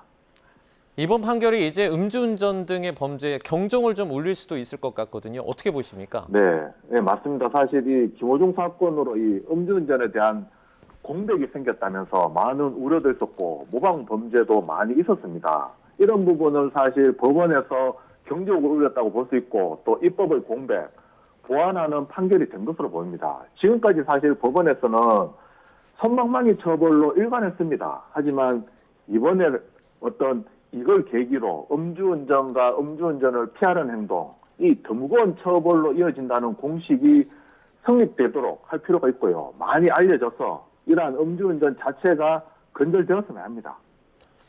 김호중 씨 측이 아직 항소 계획을 밝히진 않은 것으로 전해집니다. 추가 소식이 들어오면 네네. 또 전해드리도록 하겠습니다. 여기까지 듣겠습니다. 정경일 교통전문 변호사와 함께했습니다. 변호사님 고맙습니다. 네, 고맙습니다.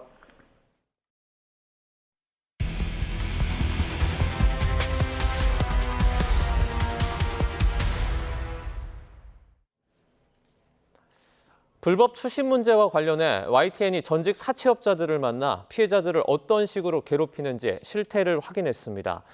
사채업자들은 지인들의 연락처를 담보로 받고 돈을 갚지 않으면 사회적으로 매장해버리겠다며 아이는 물론 직장 동료까지 대상을 가리지 않고 협박을 일삼고 있었습니다. 이현정 기자입니다. 불법 추심에 시달리다 세상을 떠난 A씨가 사채업자에게 써준 차용증에는 40만 원을 언제까지 갚겠다고만 돼 있을 뿐 원금이나 이자율은 적혀 있지 않습니다. A씨가 숨지기 전 탈출구를 찾기 위해 찾아가 상담했던 사채 피해 인터넷 카페 운영자는 이런 엉터리 차용증은 빌린 돈을 부풀려 갈취하는 데 악용된다고 말합니다. 가족들한테라도 받을 때 나는 20만 원을 빌려주면 차용증에 50이라고 적혀 있어봐요. 50만 원 빌려줬다 봐봐.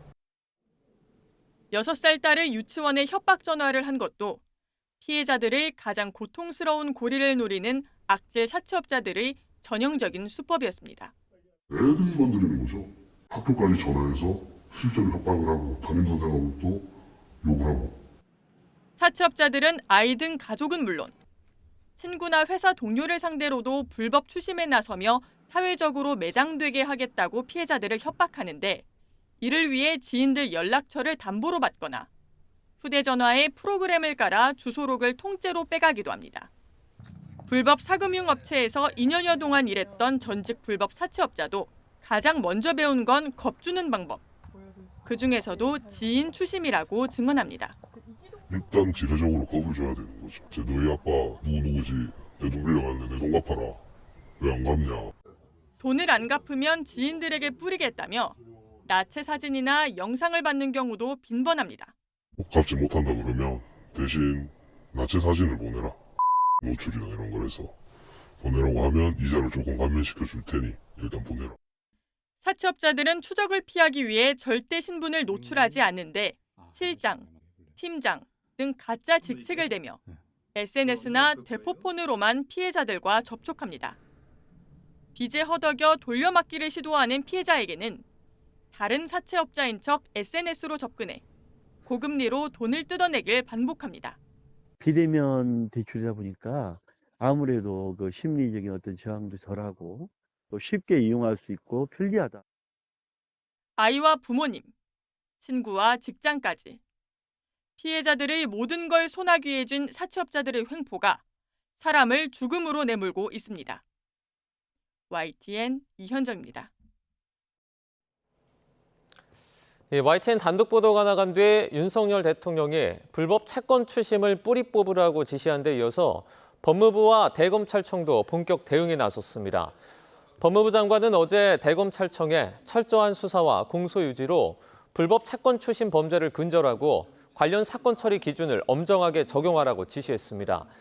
이에 따라서 대검은 일선 검찰청에 미성년자나 장애인 등을 대상으로 상습적인 불법 대부업 범행을 저질렀거나 성착취, 스토킹 등 불법적인 추심 방법을 동원한 경우에 원칙적으로 구속 수사하도록 했습니다. 금융당국도 대부업 등록 요건을 강화해 불법 사금융업자 퇴출에 힘을 쏟기로 했습니다. 대부업법 개정안에 따르면 법인의 자기자본 기준이 현재 5천만 원에서 3억 원으로 강화되고 개인의 경우 1천만 원에서 1억 원으로 높아집니다. 영풍 MBK 측과 경영권 분쟁 중인 고려아연이 일반 공모 유상증자 계획을 철회하기로 했습니다. 고려아연은 오늘 이사회를 열고 사회 이사를 중심으로 한 독립적인 수기 과정을 거쳐 재검토한 끝에 철회를 결정했다고 밝혔습니다. 그러면서 지금부터 고려아연은 MBK 파트너스와 영풍의 적대적인 M&A를 저지하기 위해 총력을 기울일 방침이라며 주주들과 함께 다가올 주주총회에서 승리해 회사를 지켜내겠다고 강조했습니다. 해군이 함정에서는 처음으로 대형 무인기를 이륙시키는 전투 실험을 실시했습니다. 미래 해전은 무인 전력이 좌우할 수 있다는 판단에 따라서 육상, 공중에서와 마찬가지로 해상에서도 유무인 복합체계 구축이 활발해지는 양상입니다. 김문경 기자입니다. 국내 대형 수송함인 독도함에서 무인기가 모습을 드러냅니다. 모하비로 명명된 이 무인기는 하늘의 암살자로 불리는 MQ-9 리퍼보다 크기는 작지만 단거리 이착륙이 강점입니다. 이번에 육상이 아닌 바다에서 전투 실험 비행이 실시됐는데 해군은 100m 안팎의 짧은 활주로에서도 이륙이 가능한 무인기라고 전했습니다. 독도함에서도 성공적인 이륙이 가능할지 우려도 있었지만 해당 무인기는 비행 갑판을 딛고 힘차게 날아오릅니다. 약 1시간 동안 동해 상공을 누빈 모하비는 이번엔 육상 활주로에 안전하게 착륙하며 첫 실험을 성공적으로 마쳤습니다. 함정에서 이착륙이 가능한 고정익 대형 무인기의 운용 가능성을 검증하고 최적화된 함정 형태 및 필요한 기술을 발전시킬 수 있는 매우 의미 있는 기회였습니다. 최근엔 무인 수상정을 집단으로 운용하는 시험도 실시됐습니다. 사격 명령을 받은 무인 수상정이 기지를 떠난 뒤 영해를 침범한 가상의 적 함정을 제압합니다. 인명 피해를 줄이고 적은 비용으로 최대 효과를 얻을 수 있는 해상 기반 유무인 복합 체계가 빠르게 구축되고 있습니다. 무인 전력을 운용하기에는 장소나 공간 제약이 많지만 이에 맞춰 최적화된 기술을 모색하는 중입니다. 해군은 앞으로 다양한 무인 전력을 확보해 확고한 군사 대비 태세를 확립하겠다고 밝혔습니다. YTN 김문경입니다.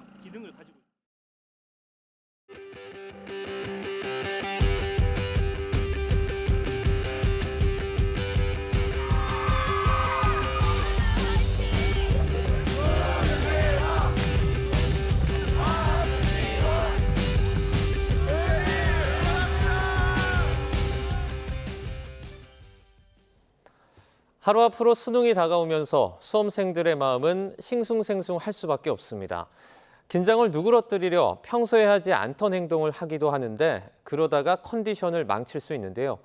수험생들이 피해야 할 행동들 김주영 기자가 전해드립니다. 수능을 앞둔 수험생들은 극도의 긴장감에 시달리기 쉽습니다. 공부가 눈에 안 들어오니 별 생각 없이 휴대전화를 들고 SNS를 둘러보거나 유튜브를 열어보기도 하는데요. 시험을 하루 앞둔 수험생에게는 독이 될 수 있는 행동입니다. 쇼츠처럼 짧은 영상들이니 괜찮다고 생각할 수도 있지만 한번 보기 시작하면 긴 시간 정신을 놓고 빠져들 수도 있습니다. 늦은 밤 잠이 오지 않는다고 누운 채로 휴대전화를 들었다가는 수면 시간을 더 빼앗기기 십상입니다. 입시 정보를 찾아보겠다고 생각할 수도 있지만 그것 역시 시험 전날에는 큰 의미가 없습니다. 고립되고 단절돼 있다는 생각이 극대화되는 포모 증후군으로 SNS를 끊임없이 확인해보고 싶어하는 수험생이 있을 수도 있습니다. 이럴 때는 수능 이후 지인을 만나 해방감을 느낄 시간들을 떠올려보는 것도 극복에 도움이 됩니다. 시험이 끝나고 내가 연결될 수 있는 즐거운 일이나 이런 것들을 상상을 하면서 불안을 극복하는 연습들을 조금씩 해보면 어떨까 싶습니다. 음악을 듣는 것도 조심해야 합니다. 특정 노래가 귀에 맴돌아 집중력을 떨어뜨리는 귀벌레 증후군이 생길 수 있기 때문입니다. 또 가족들 역시 수험생에게 보양식처럼 특별한 음식을 해준다거나 과도한 관심을 보이는 등 평소와 다른 행동은 피하는 것이 좋습니다. YTN 김주영입니다. 수능을 하루 앞둔 오늘 수험생을 대상으로 한 예비 소집이 실시됩니다. 고3 학생들은 재학 중인 학교에서, 졸업생은 출신 학교, 검정고시 출신과 주소지를 옮긴 졸업생은 관할 교육지원청에서 수험표를 받을 수 있습니다. 수험표를 받은 뒤 응시자들은 예비 소집에 참석해 시험장의 위치와 본인의 선택 과목이 정확하게 기재돼 있는지 확인해야 합니다. 수능 시험 응시자 가운데는 저마다 다양한 사연을 가진 도전자들이 있습니다. 집안 사정으로 학업을 중단해야 했던 80대 할머니부터 교도소에서 시험을 준비하는 소년수까지 조금은 특별한 학생들을 표정우 기자가 만났습니다. 만학도들이 다니는 평생학교인 서울 일성여고 교문 앞에 이른 아침부터 응원전이 펼쳐졌습니다. 엄마도 대학 간다 일성여고 하지! 올해 수학능력 시험을 앞둔 늦깎이 고3 선배들을 위해 1, 2학년 후배들이 힘을 불어넣습니다. 교장 선생님은 찰싹 붙으라는 의미로 찹쌀떡을 준비했습니다. 올해 수능을 응시하는 107명의 만학도들을 응원하기 위한 떡 전달식이 진행됐습니다. 이 중에서도 최고령 응시자는 83세 나이로 수능을 치르는 임태수 할머니입니다. 2년 동안 성실히 공부해 이미 수시 전형으로 대학교 2곳에서 합격장을 받았지만 태어나 처음 치르는 시험인 만큼 마지막까지 수업 내용을 공책에 정리하며 되새깁니다. 못했던 공부를 지금 애들 다 키워서 대학 다 보냈고 그래서 지금 수능 보는데 너무 재밌어요. 모든 것을 면에서 배우는 게 너무 좋지요. 늦게나마 정말 배우니까 너무 즐겁고 재밌고 좋아요. 서울 남부교도소에서는 푸른 수형복을 입은 소년수들이 막바지 공부에 열중합니다. 수업에 집중을 못하고 한눈을 팔았던 건 옛말. 한 글자라도 놓칠세라 아침부터 밤까지 꼼짝하지 않고 공부를 이어갑니다. 나는 이제 뭐 인생이 뭐 잘못돼서 끝났어라고 이제 생각할 수도 있는데 수용자이긴 하지만 수용자이자 이제 소년 수용 그 교육생으로서 대하다 보니까 변하는 거죠, 본인들. 자세도 조금 불량하고 가끔은 이제 살기 어린 눈빛을 보일 때도 있었는데요. 지금은 어떠한 지적을 했을 때도 네, 알겠습니다. 저도 고쳐보려고 노력 중입니다. 이런 말을 할 때 보람을 느끼면서 애들이 바뀌는구나. 10명 남짓 탈북민 가정 학생들이 모인 교실에서도 이른 아침부터 수능 수업이 한창입니다. 아직은 익숙하지 않은 국어 문제도 어려운 공식으로 가득한 수학 문제도 남들과 비교하기보다는 자신만의 목표를 이루기 위해 도전합니다. 배우는 만큼 약간 다 발휘할 수 있게 아쉬움이 없도록 이제 수능을 치고 대학을 제대로 들어가는 게 이제 목표고 그랬으면 좋겠습니다. 결과보다는 과정에 의미를 두고 최선을 다해서 마지막까지 시험을 잘 쳤으면 좋겠습니다. 도현님이나 화이팅! 저마다의 사연을 극복한 이들의 도전도 이제 하루 뒤면 결실을 맺게 됩니다. YTN 표정호입니다.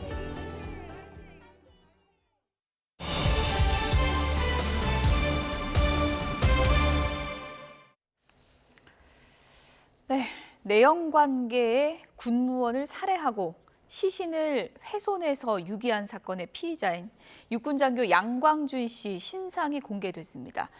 양 씨의 계획범죄 정황도 속속 드러나고 있습니다. 이 사건 좀 들여다보겠습니다.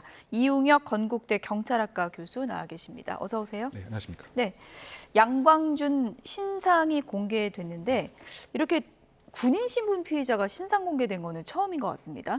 네, 그렇습니다. 예. 2010년도에 이 피의자 신상 공개 제도가 생긴 이후에 57명의 살인 피의자가 공개가 되었었던 것인데요. 이 중에서 이제 군인 신분을 갖고 있는 경우는 이번이 처음이었던 것이고, 그 58번째 신상 공개 대상자다 이렇게 정리할 수 있을 것 같고요. 이른바 언론에서 얘기하는 뭐 토막살인이라고 표현할 수밖에 없습니다. 뭐 그런 경우에는 이 9건이 공개가 되었었는데 이번에 이제 10번째 그 해당 사항이 되었던 것이고, 그러니까 결국은 그만큼 이 군인이라고 하는 이제 그런 직무 특수성상 범죄에 친한 뭐 이런 행위는 하지 않았다라고 하는 이제 방증인 것인데 예. 이번 사안은 그 점에서 상당히 충격을 저는 더 받은 이런 상황인데요. 왜냐하면 군인이라고 하는 것은 결국은 평상시에 훈련을 통해서 이 국가 안보를 제일 앞장서서 지켜야 할 이럴 직업에 있는 사람이 예. 외관상 보게 되면 사실상 그 사이버 작전 사령부의 중요한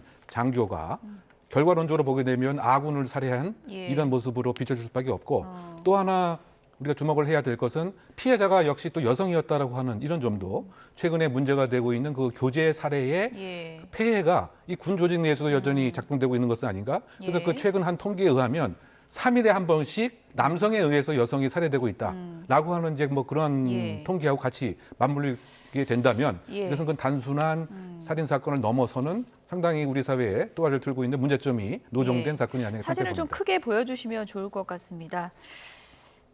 양광준, 예, 사진을 좀 보여주시죠. 38살이고요. 네, 지금은 이제 군복을 입고 있는 그런 모습이고 머그샷 사진도 좀 보여주실까요? 네, 신상 정보 공개로 인한 이제 양광준의 이제 얼굴이 이게 이제 머그샷인 거잖아요. 그러니까 가장 최근의 모습을 이제 공개가 된 거고요.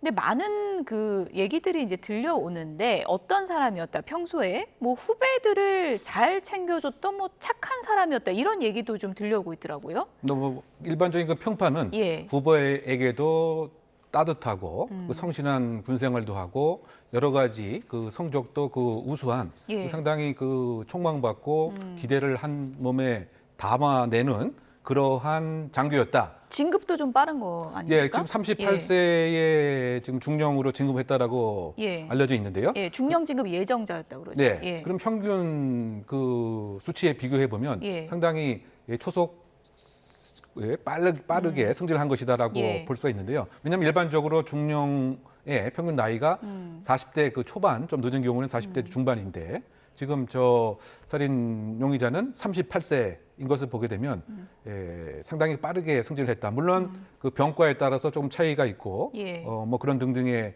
이 편차는 있긴 합니다만 38세에 어쨌든 중령으로 진급했다고 하는 것은 성적도 우수하고 평판도 좋고 또 실력도 있고 리더십도 있고 더군다나 지금 사이버 작전 사령부에서 일단 이 전문성 자체가 인정받는 더군다나 그 정예 간부를 배출해내는 또 육군사관학교 출신인 뭐 이런 점들을 보게 되면 어떻게 저런 끔찍한 범죄를 할 수 있는 것인가 여러 가지를 생각하는 대목으로 생각됩니다. 이런 사람은 범죄 심리학적으로는 그러면 평소에는 본인의 그런 뭐 악마적인 본성이라고 그럴까요? 그런 거를 좀 꽁꽁 숨기고 살았다 뭐 이렇게 볼 수 있는 걸까요? 어떻게 분석해 볼 수 있을까요? 뭐 성격적인 뭐 특성이 예. 그러니까 평상시에 아주 끔찍한 흉악범의 평판을 이렇게 정리해 보면 이웃에서 얘기하는 것이 아 정말 차분하고 뭐 조용했다, 성실했다 이런 일을 할 줄은 몰랐다라고 하는 것이 공통적인 평가인데요. 예. 뭐 그런 경우에 소위 두 개의 자아를 갖고 있었을 가능성이 있다라고 얘기를 합니다. 예. 즉 외관상 보여지는 이 자신의 하나의 자아, 또 사회적인 기대, 평판에 부응하려고 하는 그런 모습. 하지만 그 내면에서는 무엇인가 그 분노 조절에 대한 그 장애라든가 응징에 대한 강한 표현적 동기라든가 라고 하는 것이 그 또아를 틀고 있었을 가능성이 있고요. 더군다나 그 이번 사안 같은 경우는 그 전문성을 잘못된 범죄에 활용했던 면도 예. 부인할 수가 없는 뭐 그런 점도 지적합니다. 왜 살해까지 가고 시신 훼손까지 갔을까? 이 부분이 이제 범행 동기가 가장 궁금했었는데 일단은 양광주는 이제 결혼을 한 상태고 아이까지 이제 있다고 이제 알려져 있는데 그리고 상대 여성은 이제 미혼인 거고요. 내연 관계였다고 지금 알려져 있는 거죠. 네, 그 예. 내연 관계가 올 초부터 시작되었던 것 같고요. 그런 그 와중에 6월 달부터 뭐 여러 가지 그 이슈로 갈등과 다툼이 그 잦은 것으로 알려져 있습니다. 이제 이를테면은 그 온당치 않은 이런 사회적 관계에 대한 아무래도 뭐 압박감일 수도 있고요. 또는 지금 이 양 중령은 10월 28일자로 다른 부대로 이제 전출 가는 상황이고 또 이 여성 그 피해자는 또 10월 31일자로 일단 계약이 종료되는 예. 뭐 그런 그 상황에서 지속적인 그 다툼이 있었던 것 같고요. 이 당일 아침에도 사실 그 카풀을 하는 상황에서도 역시 그 다툼이 그 있었다. 그렇다고 본다면 이제 그 양자 사이에서 무엇인가 일정한 뭐 감정 또는 사회적 지위에 대한 압박 또는 더 이상 이런 관계에 대한 뭐 부담감 등에 연동되어서 이 남성 또는 뭐 여성이 먼저 이제 관계를 그만 갖자라고 하는 제언을 하고 뭐 저의 그 추정입니다만 예. 그것에 있어서 적극적인 수용이 잘 안 되는 뭐 그것이 여성이 먼저 제안할 수도 있고 아니면 지금 그 중령이 먼저 제안할 수도 있었지만 그러던 차에 사실상 그 10월 31일이라고는 나름대로 무엇인가 변곡점적인 시기가 다가오니까 예. 이 상황에서 일정한 사회적 관계를 완전히 종교를 해야 되겠다라고 이 군 장교가 생각했을 가능성이 크지 않는가 예. 저는 이제 그런 평가를 하는데요. 예. 그것의 이제 근거 자체는 그 살해하는 그 방법을 봤을 때 예. 지금 차 안에 있었던 소위 그 휴대폰 또는 그 컴퓨터 도난 방지용 와이어입니다. 예. 그 와이어를 사용해서 목을 조르는 행위를 했다라고 하는 것은 이것이 이른바 그 교살이라고 하는 예. 형태인데요. 예. 이것은 이제 상대방을 완전히 제압해서 반드시 끔찍한 결과를 초래를 하는 쉽게 얘기하면 꼭 사망케 하려고 하는 그런 계획과 마음이 있었기 때문에 예. 사실은 이 와이어를 사용을 한 것으로 볼 수밖에 없습니다. 예. 그렇다고 본다면은 그 시기가 우연인지 모르지만 며칠 후에는 새로운 직장으로 가고 뭐 그런 상황에서 지금까지 여러 가지 갈등 상황과 심적인 부담감 자체를 그 당일날 어쨌든 촉발 요인이 카풀에서의 다툼이었다고 한다면 이제는 모든 것을 완전히 최종적으로 종결 지어야 되겠다라고 하는 마음속의 계획이 사실상 이 와이어라고 하는 것이 차 안에 있었던 것 같고요. 그러니까 살해할 목적이었다. 그렇죠. 그렇게 그러다 보시는 보니까 거군요. 이 와이어를 사실상 이제 이 전출을 하는 과정에서 물품이 우연히 예. 자신의 차 안에 있었을 가능성도 있지만 처음부터 생각을 했다고 한다면 예. 3시에 살해를 해야 되겠다. 즉 가장 효과적이고 신속하게 사망케 하는 방법이 소위 그 교살 줄을 이용해서 경동맥을 압박하는 그런 방법을 사용했던 것이 아닌가라고 하는 것을 사실상 또 보강하는 것이 당일 7시 25분에 자신의 사무실에 와서 검색한 내용이 그 위조 차량 번호판에 대한 제작 방법. 그러면 이것이 앞뒤가 다 맞게 되겠죠. 그러니까 오후에 살해를 한 건데 오전에 위조 차량 번호판을 검색한 거예요. 그렇죠. 그러면 그 위조 차량 번호판을 검색할 때 마음 먹었을 가능성이 크다고 볼 수 있는 거죠. 그렇죠. 결국은 이제 왜 위조 차량 번호판이 필요하느냐. 예. 결국은 끔찍한 그 살해 행위를 하고 지금 목전에 있는 그 시신에 대한 처리에 있어서 발각되지 않는 그런 방법은 자신의 그 차량이 사실 아니고 타인의 그 차량으로 허위 정보를 보내주기 위한 하나의 방법이죠. 예. 그러다 보니까 이 인터넷 포털 등에 검색하는 그 대상도 자신의 차종과 동일한 것, 자신의 차량의 색깔과 동일한 그런 그 번호판을 파악을 했던 점은 예. 그 일반 평균적인 살해범이 생각하는 이상으로 보안에 대한 거, 수사망에 대한 압박, 그리고 이것에 대한 우리가 정보 당국에서 우리가 그 기망 정보라고 얘기합니다. 가짜 예. 정보를 보냈는데요. 예. 이건 이제 보안이 나름대로 훈련된 사람이 생각할 수 있는 방법인데 이런 것들을 아주 적절하고 지능적으로 활용했던 그런 모습으로 평가할 수 있는 대목이죠. 사이버 사령부로 가서 이것을 자신의 범죄를 막는데 그 기술을 활용했다는 게 많은 분들이 또 분노를 느낄 수밖에 없는 대목인데 범행 후에도 통화 기록도 삭제하고 그리고 피해자인 척 경찰에 전화를 해서 연기까지 했다는 거잖아요. 네, 그건 그렇습니다. 어떻게 볼 수 있는 거예요? 결국은 제가 예. 말씀드렸던 그 연장선상에 있는 거죠. 소위 그 위장 문자를 보내게 된 거죠. 뭐 군 정보 당국에서 이거를 기망 정보라고 얘기하는데 예. 가짜 정보를 해서 사실을 왜곡하는 것인데요. 계속 살아 있는 듯한 생존 반응을 보이기 위해서 마치 자신이 그 피해자인 척 부대에게 소위 말해서 휴가 처리를 해달라고 보내는가 하면 예. 또 사망케 한 그 다음 날 이 피해자 그 어머니에게 내가 잠시 좀 어디 좀 갔다 올 테니까 예. 휴가차 마음을 좀 정리하기 위해서라는 예. 취지로 예.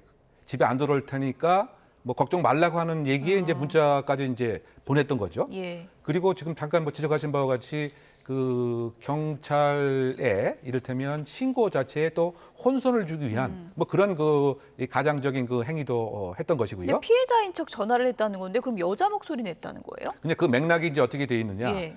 26일입니다. 그 살해케 하고 그 다음 날 아마 시신을 유기하려고 하는 그런 여정 중에 있었던 것 같은데요. 예. 그때 이제 이 어머니가 소위 미귀가 신고를 경찰에 그날 아침에 했습니다. 네. 그러다 보니까 이 관악경찰서 입장에서는 과연 이제 이 피해자 여성이 행방이 어떻게 된 것이 예. 궁금하다 보니까 예. 문자도 또 보냈던 거죠. 예. 그리고 나서 카톡에 우리가 보이스톡 있지 않습니까? 예. 이것까지 또 보냈습니다.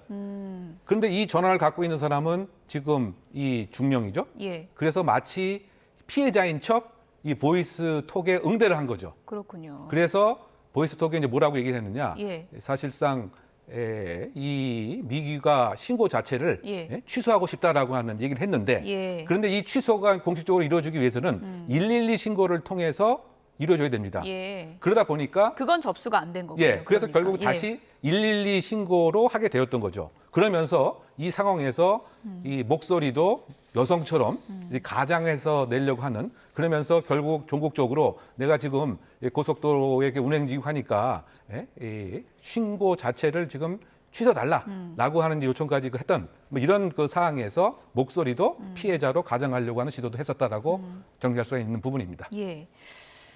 근데 많은 분들이 또 놀랐던 거는 그러면 살해 초범인데 이렇게 시신을 훼손까지 할 생각은 어떻게 할 수 있나 그 끔찍함에 놀랄 수밖에 없거든요. 이렇게 시신 훼손까지 이어진 거는 어떤 심리라고 볼 수 있는 거예요? 뭐 두 가지가 있는 것이죠. 예. 일단은 그 시신을 완전히 그 소각시키고 찾지 못하게 해야 이 범죄의 용의자가 누구인가를 밝히지 못하게 하는 시작이 되겠죠. 즉 검거를 피하기 위한 그런 방안, 이것이 하나가 있는 것이고요. 또 두 번째는 사실상 그 심리적으로도 예. 이 여러 가지 형태의 그 내연 관계에서 발생하는 갈등과 나름대로의 그 불만, 폭력적인 표현 등을 시신을 이제 훼손하는 그 과정에서 사실상은 만족시키려고 하는 이런 그 연구 결과가 많이 있습니다. 그러다 보니까 지금 이 8개의 그 비닐봉지가 지금 사실은 이 북한강에서 이렇게 발견이 되었던 것입니다. 그러니까 이것도 그대로 버리지 않고 소위 떠오르게 되면 이 시신이 누구인가를 알 수 있는 단초가 되다 보니까 예. 아예 떠오르지 못하도록 예. 이 비닐봉지에다가 무거운 돌도 함께 넣어서 사실은 유기하게 된 거죠. 굉장히 치밀했던 거고. 네, 근데 그럼에도 불구하고 사실상 부패가스가 이렇게 생기게 예. 되면 사실상 그 떠오를 수밖에 없는 이제 구조가 돼서 그렇군요. 약 일주일 지난 시점에서 예. 11월 2일이죠. 아마 고등학생이 발견을 해서 뭐 신고를 한 뭐 그런 상황인 것입니다. 네, 뭐 신상 공개를 막아달라고 가처분 신청을 낸 부분과 이런 부분을 봤을 때 좀 본인의 명예에 굉장히 좀 집착하는 부분도 있다. 이런 또 분석도 있더라고요. 그러니까 이제 뭐 예. 이건 누구나가 사실상 자신에 대한 그 체면에 대한 손상, 또 용의자가 누구인가가 알려지게 된 한 나름대로에 대한 압박감에 대한 이제 그 표현인 것이죠. 더군다나 지금 장교이고 또 국가 안보를 지키는 이제 그러한 사람이 살인범이 됐다라고 하는 것 자체가 본인이 느낄 때는 상당한 뭐 부담감으로 작동이 돼서 그래서 5일간의 그 유예제도, 이 5일간의 진상정보 유예제도가 올 초부터 새롭게 생긴 제도입니다. 근데 이 새롭게 생긴 제도를 사실상 그 이용을 해서 바로 이 공개에 대한 집행정지 가처분 신청을 했었던 것이죠. 뭐 결국은 이제 이 법원에서 이 용인되지 않았던 뭐 상황이 합니다만 말이죠. 예. 이런 일을 저질러 놓고 본인의 명예를 뭐 지키려 했다는 게 참 많은 분들이 더 공분을 샀던 부분이 아닌가 그런 생각이 드네요. 지금까지 이웅혁 건국대 경찰학과 교수였습니다. 고맙습니다. 수능 예비 소집일인 오늘 하늘에는 구름만 지나면서 예년보다 따뜻한 날씨가 이어지고 있습니다. 현장 연결해서 이 시각 날씨 알아보겠습니다. 이혜민 캐스터. 네, 서울 남산에 나와 있습니다. 네, 수능을 앞두고 추위가 없어서 다행인데요. 현재 서울은 몇 도 정도 됩니까? 네, 현재 서울 기온이 20도 가까이 오르면서 마치 봄처럼 따스함이 느껴지고 있습니다. 늦가을에 접어들었는데 울긋불긋한 단풍이 무색하게 날이 포근합니다. 다만 일교차는 15도 안팎으로 크게 나타나고 있으니까요. 늦은 시간에 귀가하시는 분들은 옷차림 따뜻하게 하셔야겠습니다. 오전까지 동해안에 내리던 비도 모두 그치고 남은 하루는 하늘에 구름만 지나는 날씨가 이어지겠습니다. 대기질도 양호한데요. 낮 기온은 서울과 대전이 20도, 대구는 19도까지 오르면서 가을의 쌀쌀함보단 봄 같은 포근함을 느낄 수 있겠습니다. 수능일인 내일도 종일 예년 기온을 웃돌면서 추위 걱정은 없겠습니다. 다만 늦은 오후에 서해안 지역부터 비가 시작될 텐데요. 비의 양이 많진 않지만 시험이 끝날 무렵엔 전국 대부분 지역에서 비가 내릴 가능성이 큽니다. 우산은 챙기시는 게 좋겠습니다. 비는 금요일 오전이면 대부분 그치겠습니다. 다만 일요일에는 수도권과 강원도에 또 한 차례 비구름이 지나겠고요. 이후에는 찬 공기가 내려오면서 기온이 10도가량 뚝 떨어질 전망입니다. 이번 주까지는 봄처럼 온화하겠지만 다음 주 초반에는 영하권 아침 추위가 찾아옵니다. 급격한 기온 변화에 건강 잃지 않도록 유의하셔야겠습니다. 지금까지 YTN 이혜민입니다. 뉴스나우 오늘 순서는 여기서 마치겠습니다. 내일도 생생한 뉴스로 찾아뵙겠습니다. 여러분 고맙습니다.